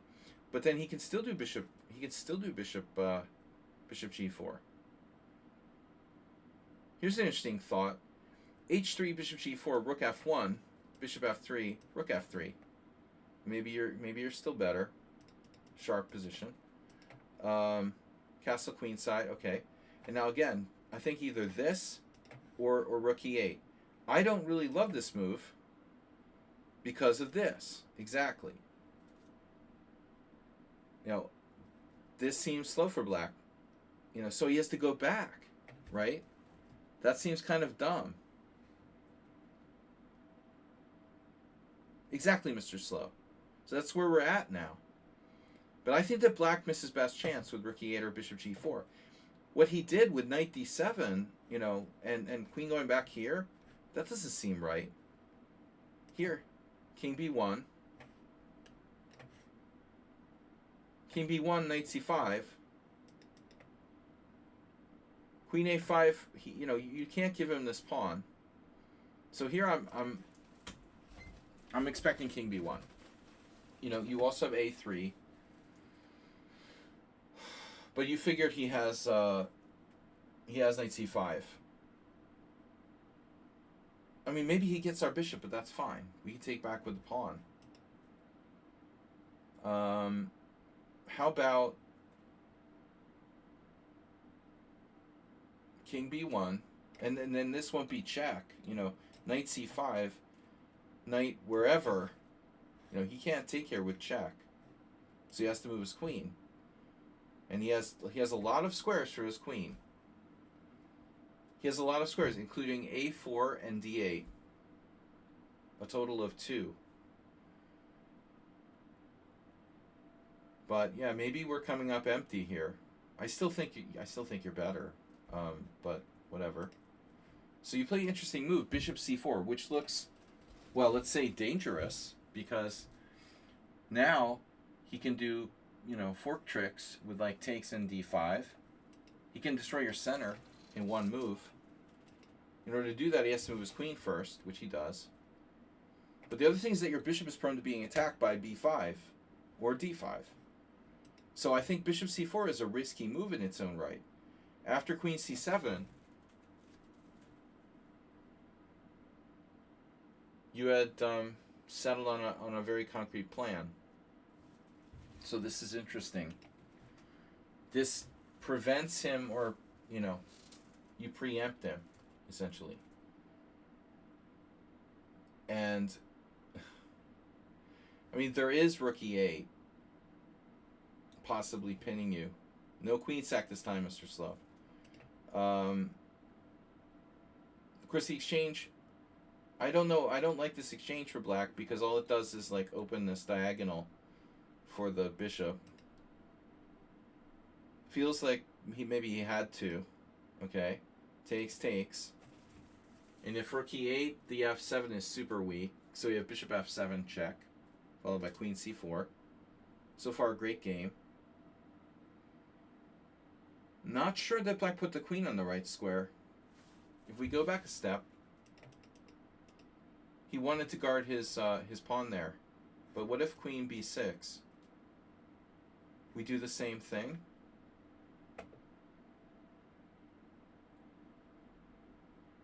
We would do the same thing, presumably. The nice thing about queen b6 is that you can attack it with like pawn takes pawn. Although you have knight a4, that's kind of a weird move. Still, this knight h5 thing is going to be maybe critical. So queen c7, e5, takes, knight h5, threatening knight g3. But white with a huge initiative here.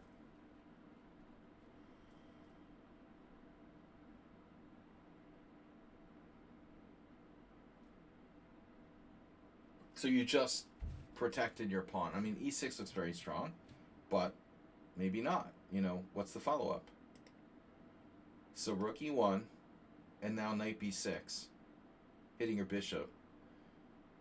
Bishop b3, aesthetic, knight g3, queen f2, all very logical, and knight f5. Now g4 is coming. Don't know. I don't know what he could have done better. Now we got a serious problem. Knight e7, knight e4. This looks devastating. Yeah. Now these squares. So you can already, you're already like probably playing knight f6 check with queen h4. I think you're winning. You play queen h4 first. Same difference. Takes. And, yeah, I don't know. You should consider taking with the c-pawn. I'm sure you did.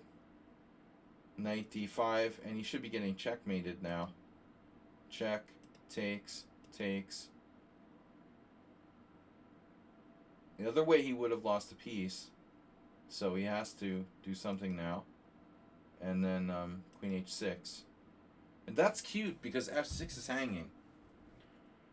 But a totally overwhelming position now. So he just got absolutely crushed. Knight f6 and now. I mean, obviously knight g5 is winning. But this is even more direct. And game over. So beautiful game. Beautiful game. Yeah.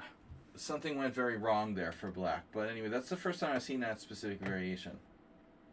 Alright, we got a bunch more games. I don't know how much time I have for everything. I think we can skip Random Cheetah.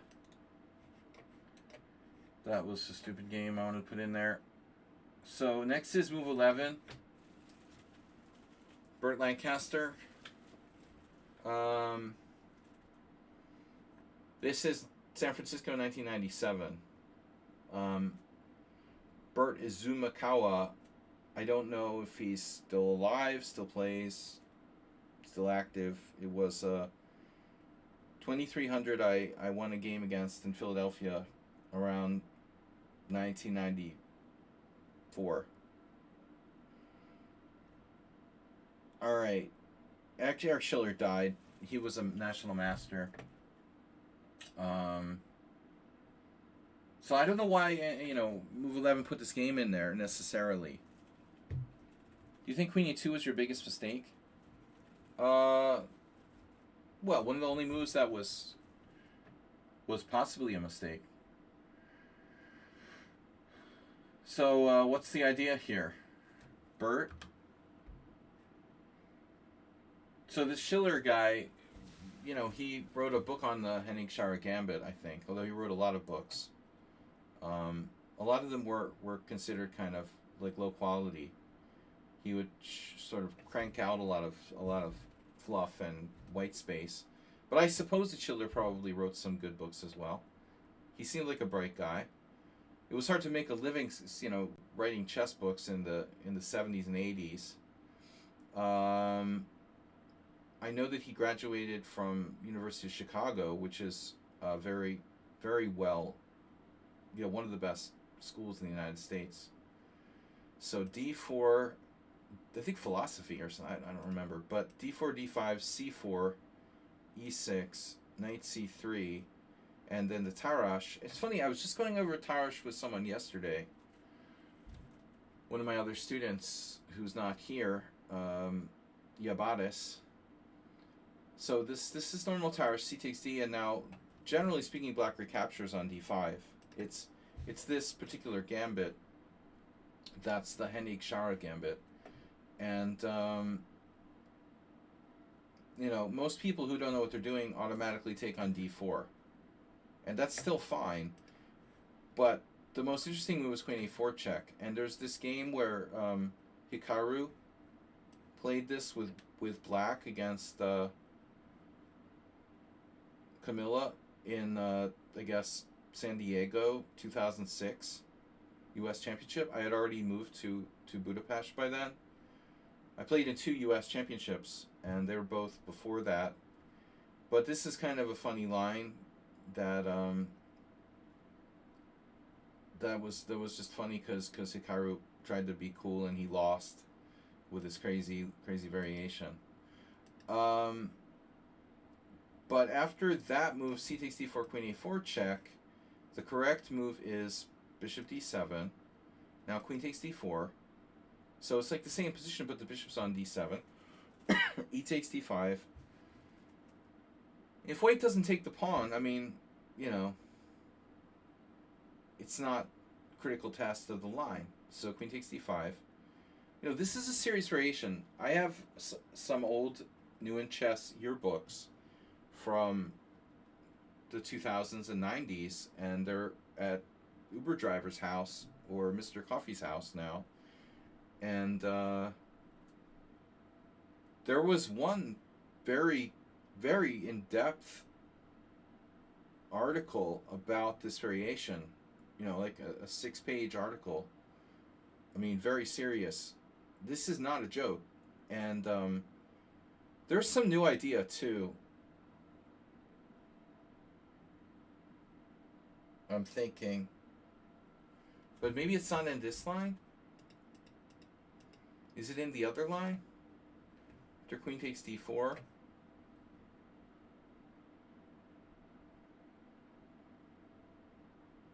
Not this. Queen takes D4 here. No one's played that. It's always Knight C6, sorry. Queen D1. E takes D5. So in this line, Queen C7. I just want to point this out. There's 2 games by Muxudlu and another guy, and white won both. But I think Queen C7 is a novelty that was promoted by the engine. And so both Max Warmerdam, aka Richie Rich, and Friedman tried to play this with black, and they both lost. But it's interesting. I think that black has a really, really reasonable compensation. So they didn't necessarily lose because of the opening. you know, what's more interesting is that, like, these guys, Moksulu and whoever, they maybe didn't know, you know, that you're supposed to play Queen A4 check. I mean, I don't think they're afraid of Hikaru's B5. That's just a trick line. Bishop D7, Queen takes D4, Pawn takes, Queen takes. See, now we can't play Knight C6 and Queen C7. We have to play Knight C6, or Knight F6, whatever. And now white, you know, it's white's turn. So there's all these different moves. Knight F3 is like main line. So my recollection of this line and the ECO, the New in Chess article, and there's a lot of correspondence that have been played in these variations. Very popular in correspondence chess. And the variations go like 20 moves deep. My recollection is that white's supposed to play Knight F3, like E3, and the most promising was something involving bringing the queen back to B3, but not immediately. So E3 is also fine. We're going to transpose E3, Knight F6. I see you can go to D1 or B3, but I understood that this is slightly better.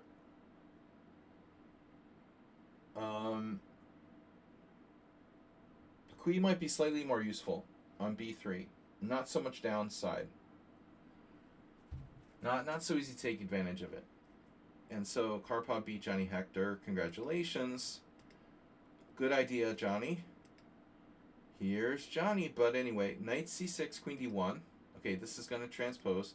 Knight F63. So Bert's playing the quiet, you know, Queen D1. If the queen has to go to C2 at some point, it's going to transpose. Bishop C5.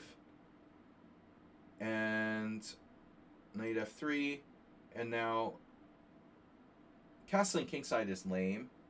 The main plan is to castle queenside. So queen here. Notice this move. That has a little bit of similarity to, not absurd, you know. It has a little bit of similarity to that Richie Rich variation. Queen E7, main line. And now Bishop B5. Now, I've never seen anyone play Bishop B5. This is totally outside my repertoire.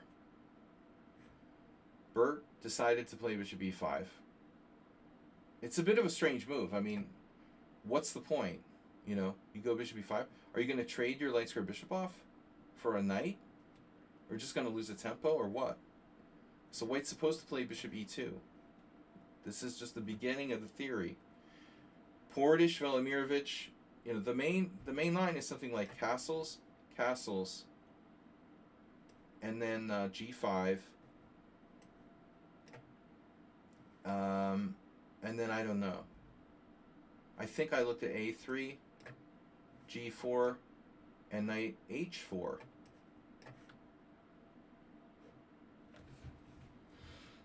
This is my analysis from the, you know, ECO. For more questions, you can ask Yunta Ikeda, because he just wrote a blog about learning from his losses on Lichess a couple days ago. And I hate blogs on Lichess, but Yunta Ikeda, this Australian IM, who I played a few years ago, his name is Data Junkie. He's one of the only people I would ever read his blog. Like, he actually seems to care and write genuinely, not just like self-promoting. I guess he's self-promoting a little bit, but the guy actually seems very, very thoughtful. So he wrote a blog the other day, but ironically, he played this crap against Van Welly back in 2015. That's kind of suicide, you know. So Van Welly knows a lot of theory. This is plus 0.9. Okay, anyway, that's the best I know. Bishop E5, not a normal move. And it's been played by a few people, including Chatabashev, who lost with white. Oh my god. So, castle kingside. So, maybe there's something to this Bishop E5.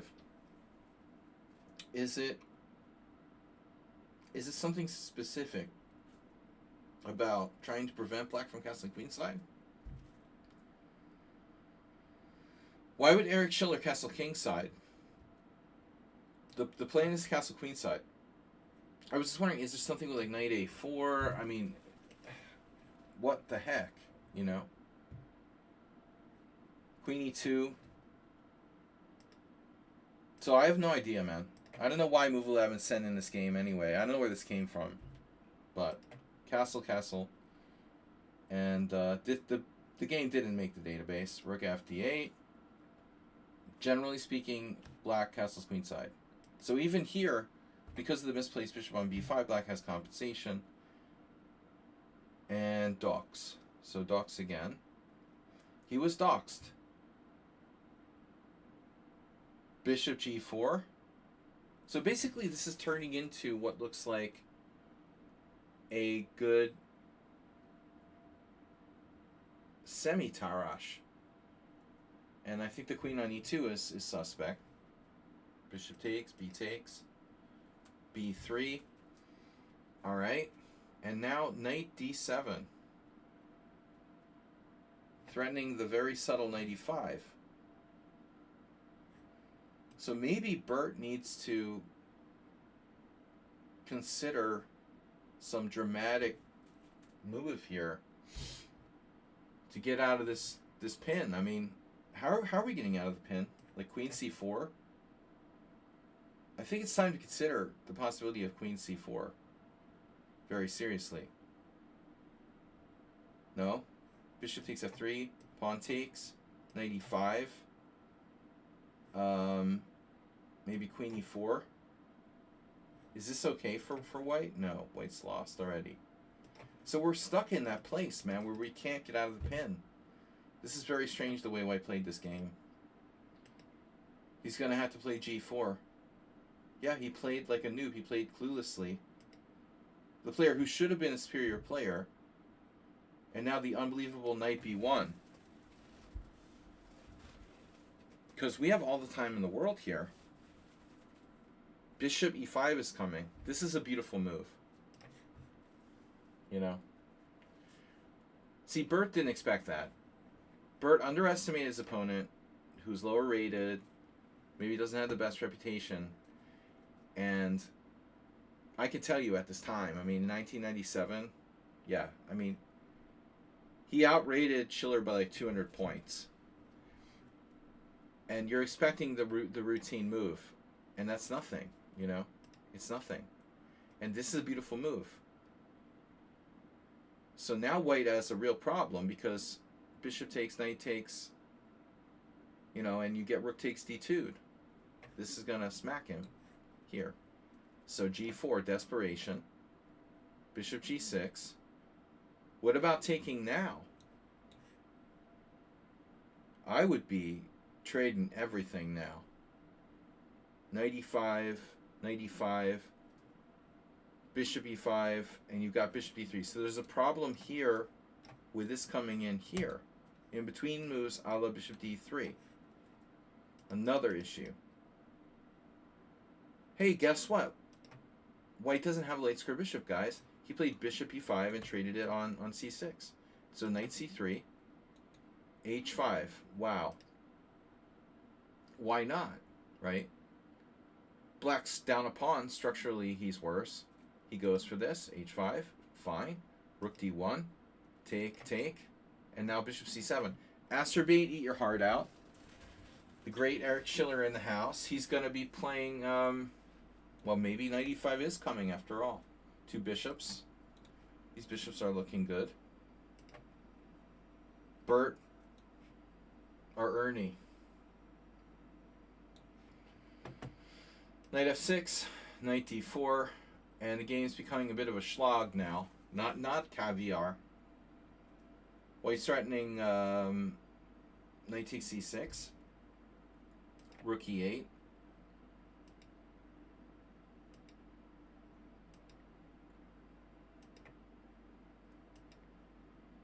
And Bert threatening mate in 1.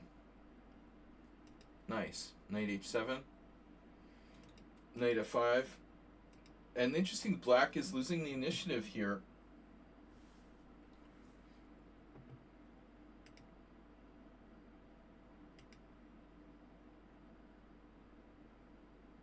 Looks like black is steadily getting pushed back.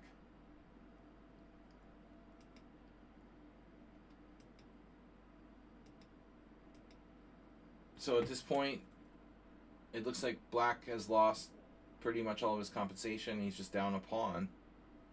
Although he has the two bishops, this knight on f5 is worth the bishop at least. So this is kind of a random game. Knight c3, bishop takes f5, threatening bishop e4. And queen d5, knight d5, bishop e4 check. That's a nice little tactic. So black wins back his pawn, his pawn. Queen e8 check, knight f8, and now it's anybody's game. You can flip a coin at this point. What's the evaluation? Yeah, 0. So move 11 with a random game submission. There was no real theme to this game. It's just a random game. Queen a6. How does Bert lose? He let that king all over him. So now Schiller has a perpetual, wins a pawn, and then trades into an endgame where he's a pawn up. Nice. That was a long schlag. Knight takes c5, knight takes c5, bishop takes c5, rook takes c5. Before, maybe we're getting to the point now of this game, I guess. The point must be the end game.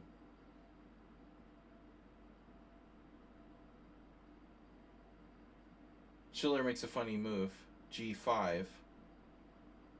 White can't ignore it. An offer you can't ignore. Rook d4, and now rook e5, and now takes, and now takes. And now, my impression would be like this would probably be a draw.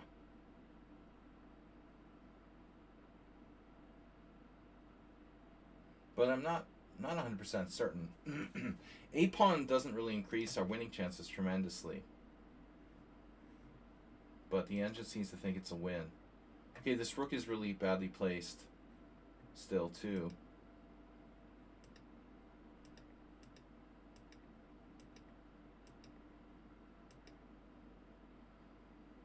That's a problem. So black just kind of won easily in the ending. Yeah, I don't know what white was doing in the end here. Black has a protected passed pawn, it's true.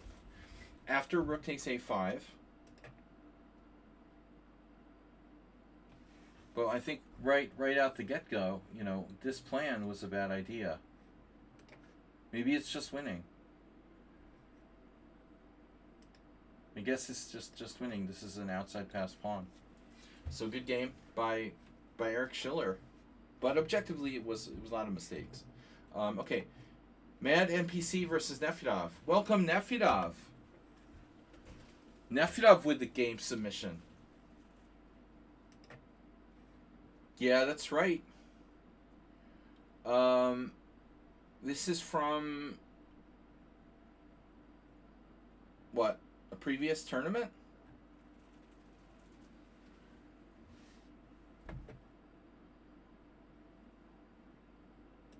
E4, E5, Nefyadov's black, and it's Schliemann. And Mad NPC,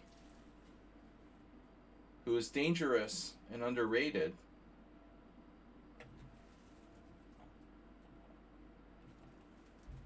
played into Nefyadov's deadly Schliemann. So takes, knight f6, castles. There was a Schliemann at the World Senior now that I think about it. I'll have to try to recall who played it. I don't think it was one of the top boards. It was a middle board kind of thing. Notice one of my neighbors Castles. So here you have the debate where you can play both. Bishop c5 trying to get the bishop outside the pawn chain, and d6 keeping it blocked in. I think Nefedov he's played both against me. Dragonfly 311. Subscribe to tier 1. That sounds familiar. That's a new Dragonfly. You lost your account. I always call him like Butterfly.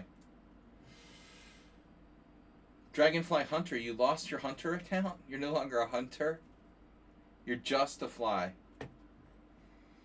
Alright, castles, bishop c5. So that bishop can get harassed by the pawns. So, you know, there's two ways to play these lines. But I guess the other thing is that there are gambit lines here, right? This pawn isn't defended. So people go and like grab the pawn. Well, this is acid test. Maybe this is the safest way to play. I don't know. You try to take the pawn. Although I don't say safe necessarily. You can see there's not a lot of losses by white. So I think Nefedov maybe, I don't know, if you really want to win, maybe this is better.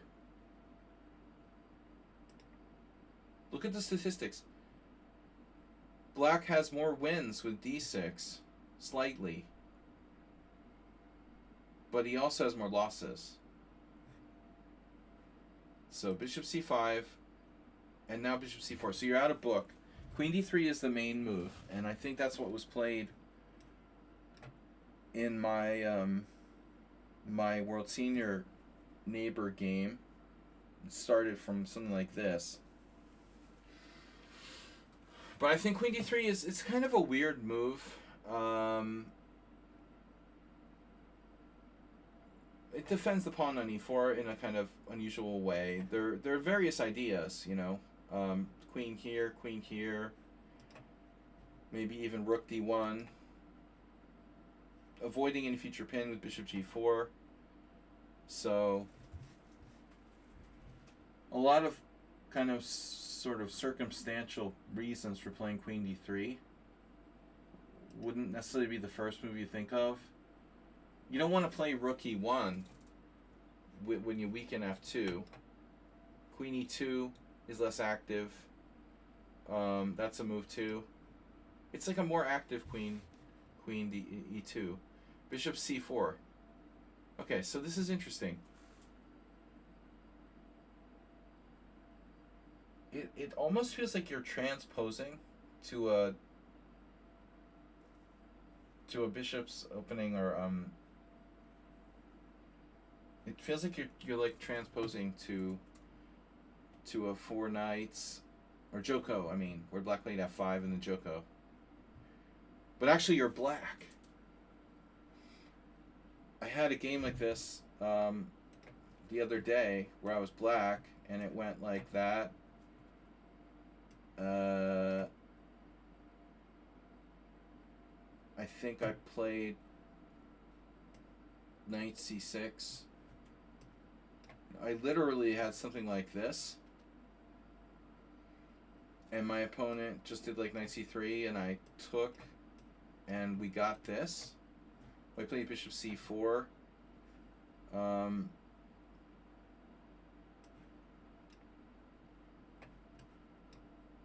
So after d6, yeah, I mean the knight's on c3. Something similar. Not that that matters. The fact that knight's on c3 does matter though, because that will block your c pawn. So bishop c4, knight a5. So this is very interesting. You must be in Nefedov's like home lab now. What's up, Thomas Reinson? So Mr. So says the bishop takes c6 followed by knight takes c5 is Fabi's suggestion. Right. No, it's like a very long variation. It's complex. Looks like it's very safe for white, but not necessarily everyone's style. Nefedov home prep, knight a5. It's a Godfather variation. Like, you don't need that in any other line. Oh. Celebrity Deathmatch with claymation figures. Nefedov versus Mr. Slow. That's what I want to see. So, maybe Arsenal can get in there. All right, Bishop c4. We should have like VIP, Sledgy VIP Celebrity Deathmatch, and create like claymation figures of all the regulars here. Have them battle each other on stream. What a shocker! So this was played. Yeah, it's my not the safest move in the shed. That's what Elon Musk said. Alright, so knight a5, knight e5.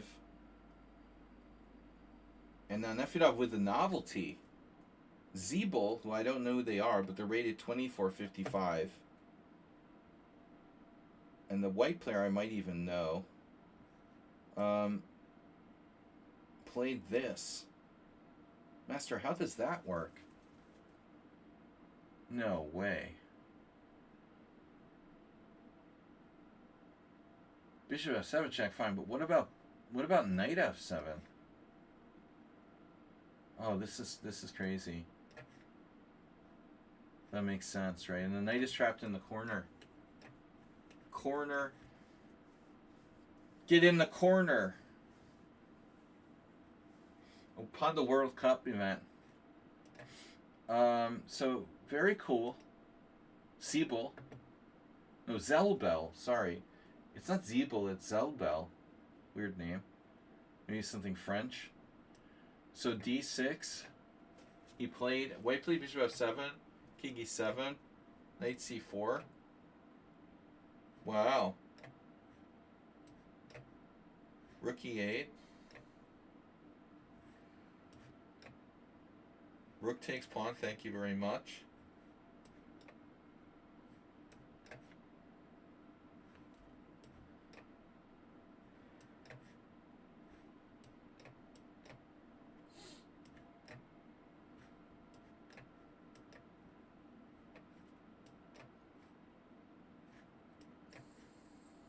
Anyway, black had the bishop pair, went on to win the game against a slightly low-rated player. But Nefedov with the novelty, knight takes c4, knight takes c4. So now what do? You castle. But e5. Wow, Nefedov with secret prep. So if e5, Paul, what are you going to do? I don't know. We'll have to tune in next time. Knight e4 loses to queen d5 check. So it looks like Paul has to play d5. Pal Nefedov. And then knight e3. This is just the tip of the iceberg. This is all analysis, secret analysis, stowed away in Nefedov's chess base woodshed with pictures of Emery Tate. Alright, seriously.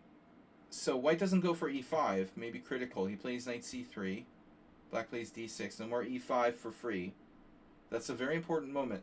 Bishop g5. Still, white seems okay. You know, pawn is a pawn. h6, bishop h4. You could even trade.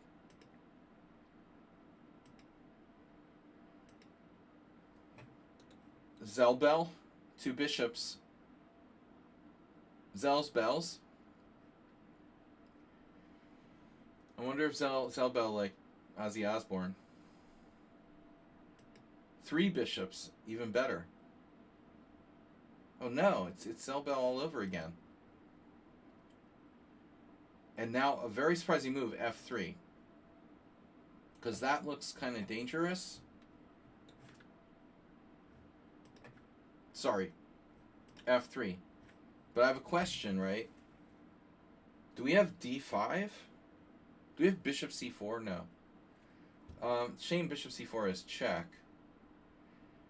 b5, threatening bishop c4. Oh, that's so sneaky, Nafidov. You didn't come up with that. Can't believe you didn't play b5. Is this working? d5 is thematic, but I guess white just chomps. Just chomps that, and then it's not a lot of fun. Yeah, so no d5. You got b5 cheapo. You played g5. We're still unconvinced. Bishop f2, very solid. I talked about the center, Geller. You know, white has still quite good control of the center. 3 out of 4 squares.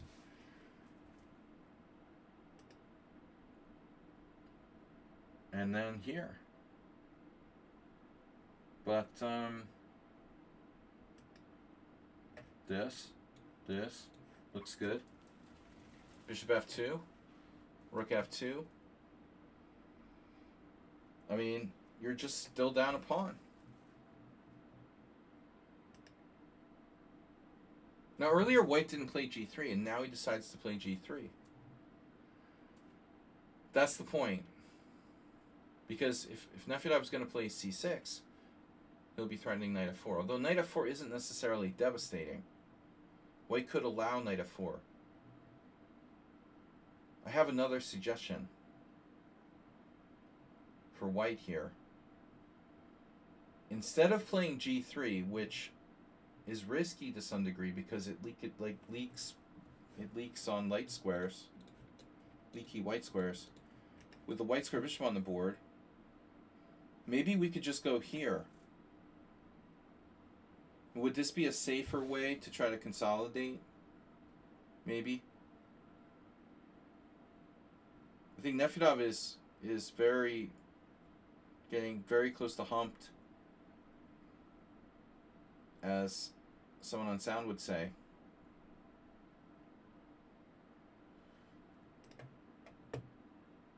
He's pretty much a pawn down. But after g3, there is a looseness on the white squares that might give black a chance. Now he played the cheapo. Well, there's no real threat necessarily with b5. Yeah, now you played f4, but f4 is risky. You're the one that's supposed to consolidate up a pawn here. Why not just like knight e3? You can revolve your other knight back, or even the e2 as you prefer. White is like clearly better, you know, clear pawn up. b5, f4, recklessly loose. Yeah, I mean, you know, even in the normal certain circumstances, I mean, this openness here could be good for white, but I'm not certain. I just didn't see a reason to play f4. It's kind of risky.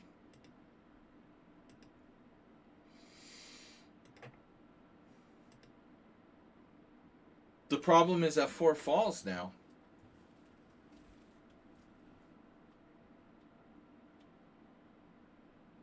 You can still bail.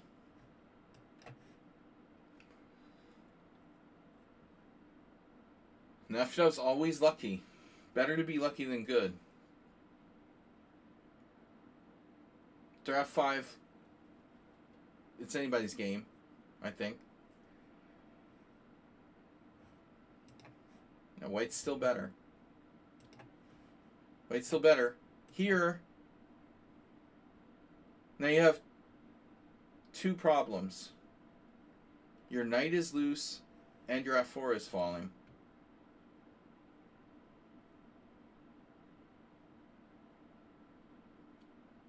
And you decided to take on d6, which doesn't really solve either problem.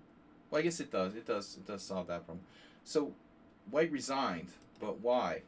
It's a little early to resign in a blitz or rapid game. So white resigned. After rook takes b6, you still have 2 pawns for a piece. The knight's on h5. Black's king's a little open. This is definitely a little bit weird to resign. I mean, you also have potentially like two connected passed pawns here. So, I mean, okay, obviously f5. What's actually going on here? Wow. So you resigned in a better position. Well, that was nice of you. Not only do you have compensation, you're actually better. White's actually better. Nefedov was probably wondering why you resigned. See, that's why he's 1600, Nefedov. I was wondering why he's 1600. He resigns in better positions. Yeah. Yeah, I mean, I wouldn't know that you were better, but I definitely wouldn't be sure. And I definitely would never resign. Like, it's close. You have compensation. How much compensation? Enough? Not enough? Too much? It's hard to say. I thought Nefedov was winning too. But when you think about the king side, the knight on h5, the center, the two connected pawns, his weird rook on b6, he's moved every pawn on the board. Yeah, it's not surprising. It was a respect resignation, Nefedov. What did you respect? All right.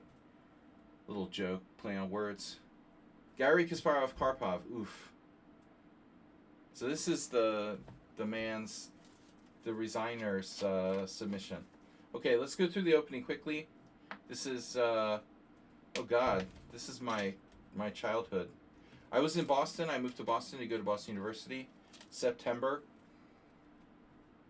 In September of 1990, I was 17 years old, and I was really into chess.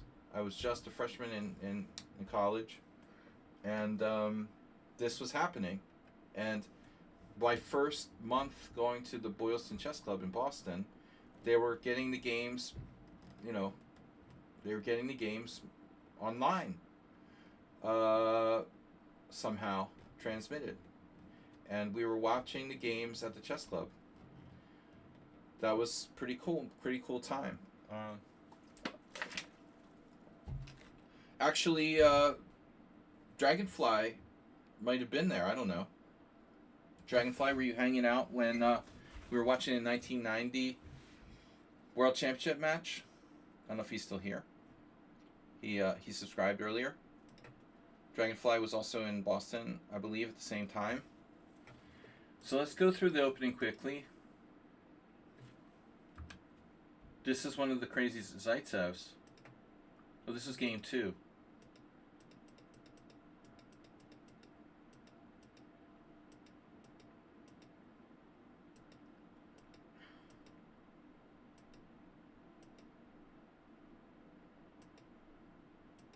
Yeah. So I played this position in Blitz myself, It wasn't first played in this match, of course. This line, this variation, I remember from high school already being played between these, Karpov playing black against Hjartarson. And Karpov played Hjartarson in Canada's match. When? Like 88?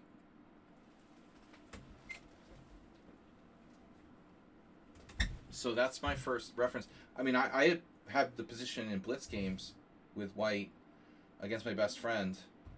This position on the board in 1980, 88, 89. And now we're going to 1990. And they're still fighting in this line. So at this point, Black usually played c5. And this was the main line. c5, d5, knight d7, rook a3, and then the rook comes over here. And there's two moves. There was c4 and this f5. But this got played in this match, I think, later on. If I remember correctly, Karpov would play this later in that same match. Yeah, you see? That was played 1990. So this was the second game. Okay, I was at the chess club. And I think we were all surprised by B takes A, because this was unknown. I'm not certain this has been played before, but yes, the answer is yes, it had. In fact, Karpov had played it already against Ivanchuk. Wow. He had played it against Balashov back in 1983. So when you think about it, it's kind of a weird choice. I guess it's like a safe way to play. But it seems like it releases the tension. It's not a pretty move, you know. So the idea is that you release the tension, and you just protect the knight. So this variation is actually older. Sachs Beliavsky 1982. Kasparov Beliavsky 1982. I don't know. You know, interestingly, Beliavsky is a huge expert on the Spanish. You know, Karpov played Korchnoi, and they like hated each other. And Romanishin and Beliavsky also not on the Korchnoi side of things. So it makes me wonder if back in those days, you know, if Beliavsky was possibly you know, had worked with Karpov, it's very, very possible that Beliavsky I don't remember, you know. No, this is like you're pushing the limits of my history, but I don't know if Beliavsky was like a second or helper with Karpov. Rook a3. That could easily be checked. I don't remember this game specifically. I remember an early Petrov. Karpov tried everything. He played the Petrov.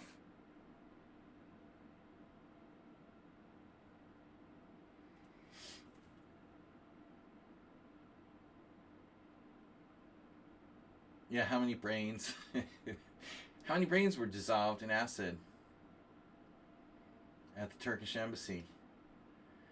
Knight h2. Yeah, my friend, you know, was a big fan of Karpov, but he never played b takes a. So we never had this line. So this is all starting in 1989. Oh, there. Hjartarson Karpov. There was a game. I just remember Hjartarson Karpov playing the other line as well. So f3. Now this looks familiar. Kasparov did something similar in another game, didn't he? You know, okay, maybe all my memories are like blurred. So this is so solid now. White has a better structure with that isolated A pawn. That's the static reason why b takes a is unattractive. Black has 3 islands, white has 2. How are you going to break my super chain, you know? How are you going to break that? If you play c5, I play d5. I have the ultimate Benoni. That's why f5 is such an important idea. If you can't get an f5, you can't break my super pawn chain. Now, I vaguely remember this. And this is a very strange looking move now by Karpov. Queen b5.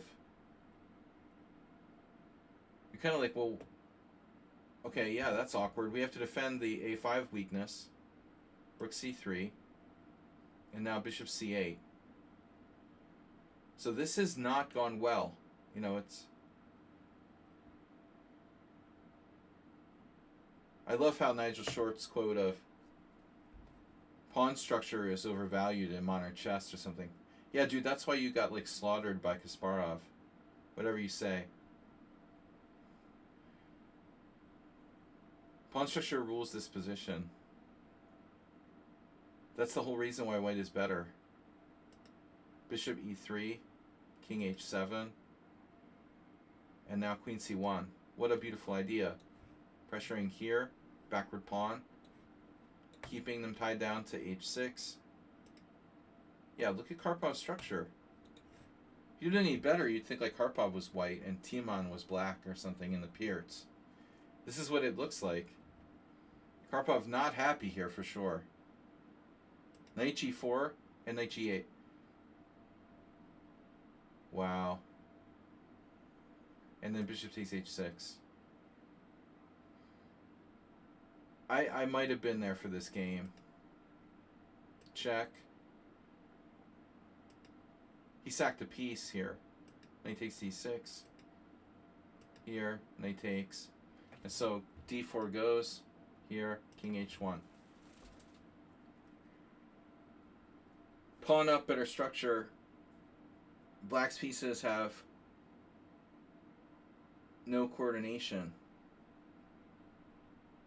But it's lost. Black's down the exchange. He's just totally lost. So he traps the knight on e8. Okay. That was the point. Now we're threatening rook d8. Yeah, so maybe it's not so simple. Okay. I haven't looked at this game in 20, 25 years. 30 years. So the point was at the end, he can trap the knight. Takes, check here, and then takes. So what's the deal? Material even.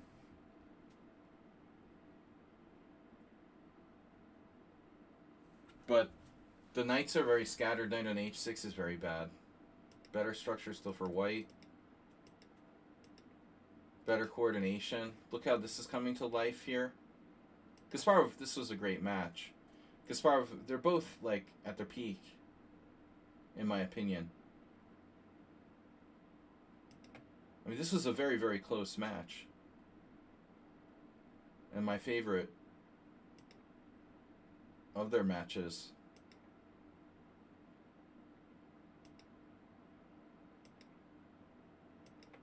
Threatening mate on h8. That's so sick. Beautiful. The way that white maximized all the pieces. You know, I don't think that Karpov played this line again with b takes a. That's beautiful.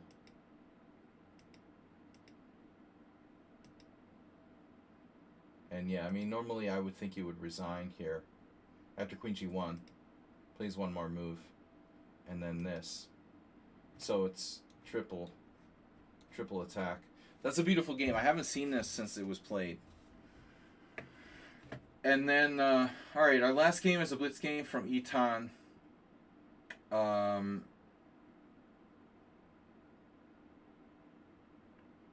You're playing a 2900.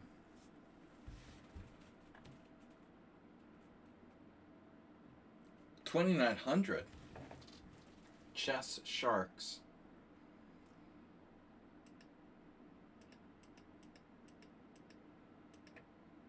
Okay, a lot of people are 2,900 in Blitz these days, especially, you know, people who like jack up their ratings with their friends who have multiple accounts. Because you're 2,900 in Blitz doesn't mean you're like a super strong grandmaster. There are a lot of lesser players who are like FIDE masters that are just really good at Blitz. So Black isn't necessarily like a super player, but still, obviously an extremely strong player in Blitz. So you played Queen B3. Russian variations. It's not super fashionable, but a good choice. Takes, queen takes, castles, E4, and now yeah, I mean, I don't know. I think knight a6 is good. And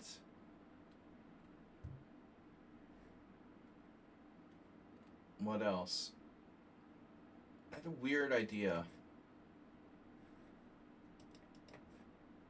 So it doesn't work. Crazy Adorian tried this in 1982. Yeah, so I don't know. I like knight a6. And in my day, I used to play bishop g4. That's the oldest. That's because of Smyslov. It's still playable. But I think objectively, knight a6 is Kasparov's That was the last I heard, you know, that this was considered to be black's best. But a6 is very complicated. This is called Hungarian variation, I guess, because of Pinter and the Dorian. This is actually a very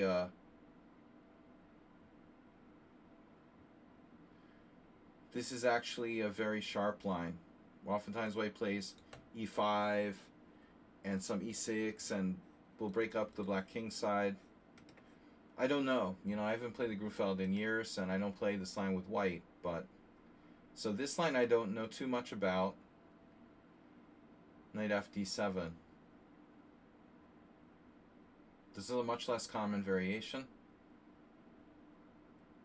Bishop e3, and now black may b6.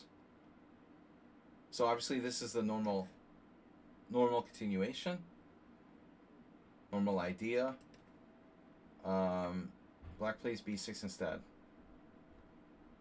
Maxim Dlugi versus Robert Rowley, 1990. One other game from Norway. But I think black is kind of messing around now. The normal idea with knight fd7 would be to go to b6 to hit the queen.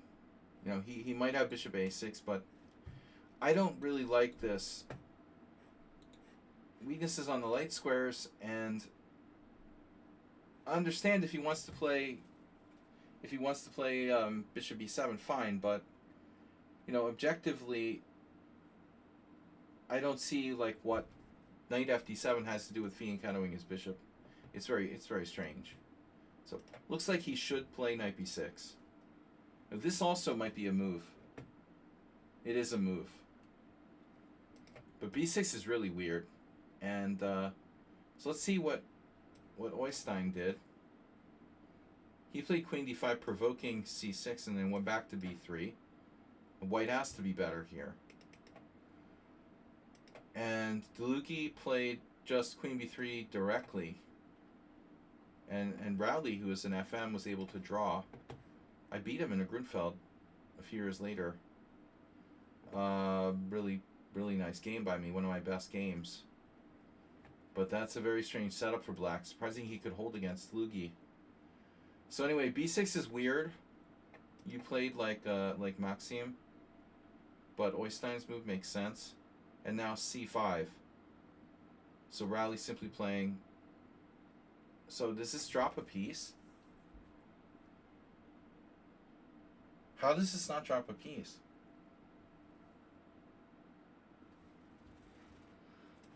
Is there some sort of trap here?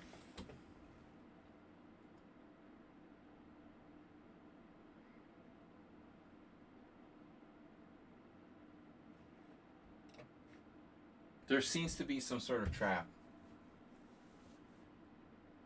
He's playing some kind of weird games. C takes d4. Let's take a look at what it would be. So you have to recapture. And I'm sorry, black's trying to trick you to play some weird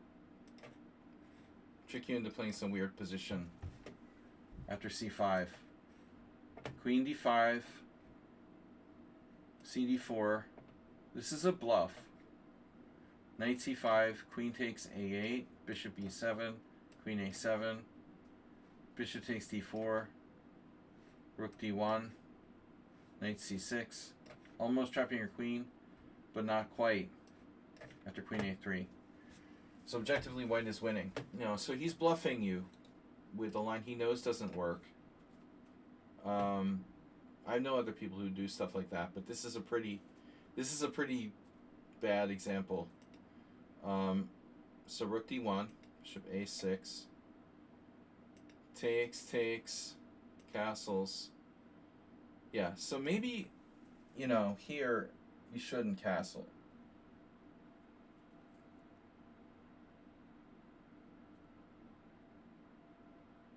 Because it seems to me like white is better if you push.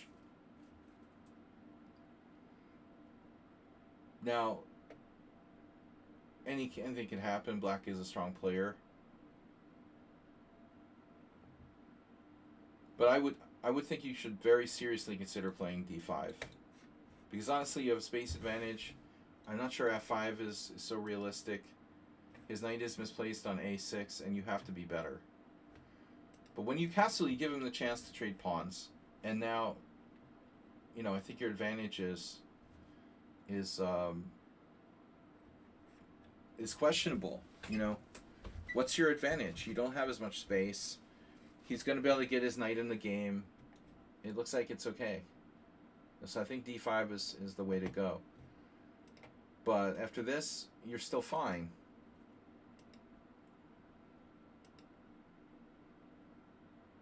Maybe even here you could improve. I don't know if this is worth thinking about. But I don't like putting your queen on c2 because, well, anyway. My point is, like, you might be losing a tempo. If he plays a6, fine. Whatever. You go here. But if you go to c2, he's playing rook c8. And now you're going there. And he's gained this rook c8, which is fairly constructive. This is obviously pretty close to equal. And white has an itty-bitty advantage, especially if he's like Magnus Carlsen. But I don't think you should play a3. I think get your queen off the... You want to get your queen off the c file. So this is kind of obvious, And ultimately, black's king is less safe than your king, So I think that white should be a little bit better. You could also transfer here to e3. So I like this, but not a3. I think you're playing on the wrong side of the board. His king's over there. His knights are redundant. He's pinned on the d file. Something like h4, h5 attacking his king. Queen e2, queen e3, getting closer to his king. Pushing e5 maybe. Getting your other rook in the game, but a3 is not. It's a huge waste of time. And weakening. Queen c7. And now knight d4. And another move, I don't really get it. The knight is pretty good on f3. Are you going to try to play f4? Is that the point? I do agree that this square might be important. So at this point, maybe you want to go here. And rook d8, queen e3, for example. Position is about equal. But knight d4, I'm not sure what our plan is. And then f3, very weakening move on this diagonal. Your pawn chain is very solid. It's probably okay, but I still don't understand why our queen is on c2. It's a bad place to be. So f3, a6 irrelevant. Queen e2, fine. And now e5. And now you need a square. Okay. Knight b3. This is unpleasant. So now your knight is like stuck. You need to keep your knight on c2, which wasn't great. Queen here. You grab the pawn on a6. Maybe it's good. Check here. Rook h8. Well, you need to get back. And you're up a pawn. Bad idea to surrender the file. I mean, he sacrificed or lost a pawn here. You should come back. And I guess there's knight d4, pawn d4. But you're still up a pawn. And I think white is at least equal. This isn't so easy to handle. I mean, I'd be strongly tempted to get the pawn back with knight d5. But anyway, I think you were justified grabbing that pawn. Check. Forced. And he has some compensation a little bit. But it was a blitz game. He was kind of careless. And now, yeah, you're trying to trade queens, but you're already in trouble after this rook takes rook. When you play a strong player and you're intimidated by them, it's important not to like give them an advantage bit by bit by trying too hard to exchange pieces. Actually, if I can help it, I would play queen e2. If knight d4, maybe I don't even take. I just go here. and I'll stick my knight on maybe b4. No, you'll have to face some attack chances with like knight h5. He'll try to go for you. But yeah, I mean, this is the safest thing to do. Just bail, you know, and that's a draw. You can blockade his central pawn very easily. There's no way that black's winning here. It's very simple. You have no weaknesses. You just blockade the passed pawn. But other moves are more complicated. You know, trying to play for a win, for sure. But anyway, this is a huge mistake, giving up the open file. And now he's going to penetrate down in here. And suddenly, you're playing against a strong player in a worse endgame. And you blundered. So you have to play knight e3. And rook takes b2. And with the rook on the 7th, black is much better. But maybe it's still not a win, you know. It looks like you're still okay. You have knight c4 there. It turns out. Knight e3, I didn't see this, but you have knight c4 and you pick off his e5 pawn. Amazing. Or not. He has a defense. If knight takes c5, rook c5. Wow. So you have to take on b6. This is all forced. And black has enough activity to compensate for the pawn. It should probably be a draw. Anyway, interesting game. Thanks for sharing. Sharing is caring, guys. Thank you for sharing your gift subs. And I'll be back. I'll be back tomorrow. We're gonna play some blitz games around 12:30, early afternoon, for like 2 hours. So we'll see. 5+X challenges, 2 hours tomorrow, a little after the midday. Thanks everybody for sending in your games. Hope you enjoyed it. Hope you learned something. I hope I learned something. I'll see you all later. Thanks for the gift subs. Unfortunately, what? You can't join tomorrow. Then be here on Sunday. Sundays are simul. That's our flagship stream. Thomas Strangson. Be here for the flagship. I've got a tournament game on Sunday, by the way. I'm playing board 4, board 5. Board 4, board 5. So like a 22, maximum 2300. Between 21 and 2300 opponent on Sunday. I'm just hoping I get white because I've had black in both of my team games. So I'll see you guys on Sunday.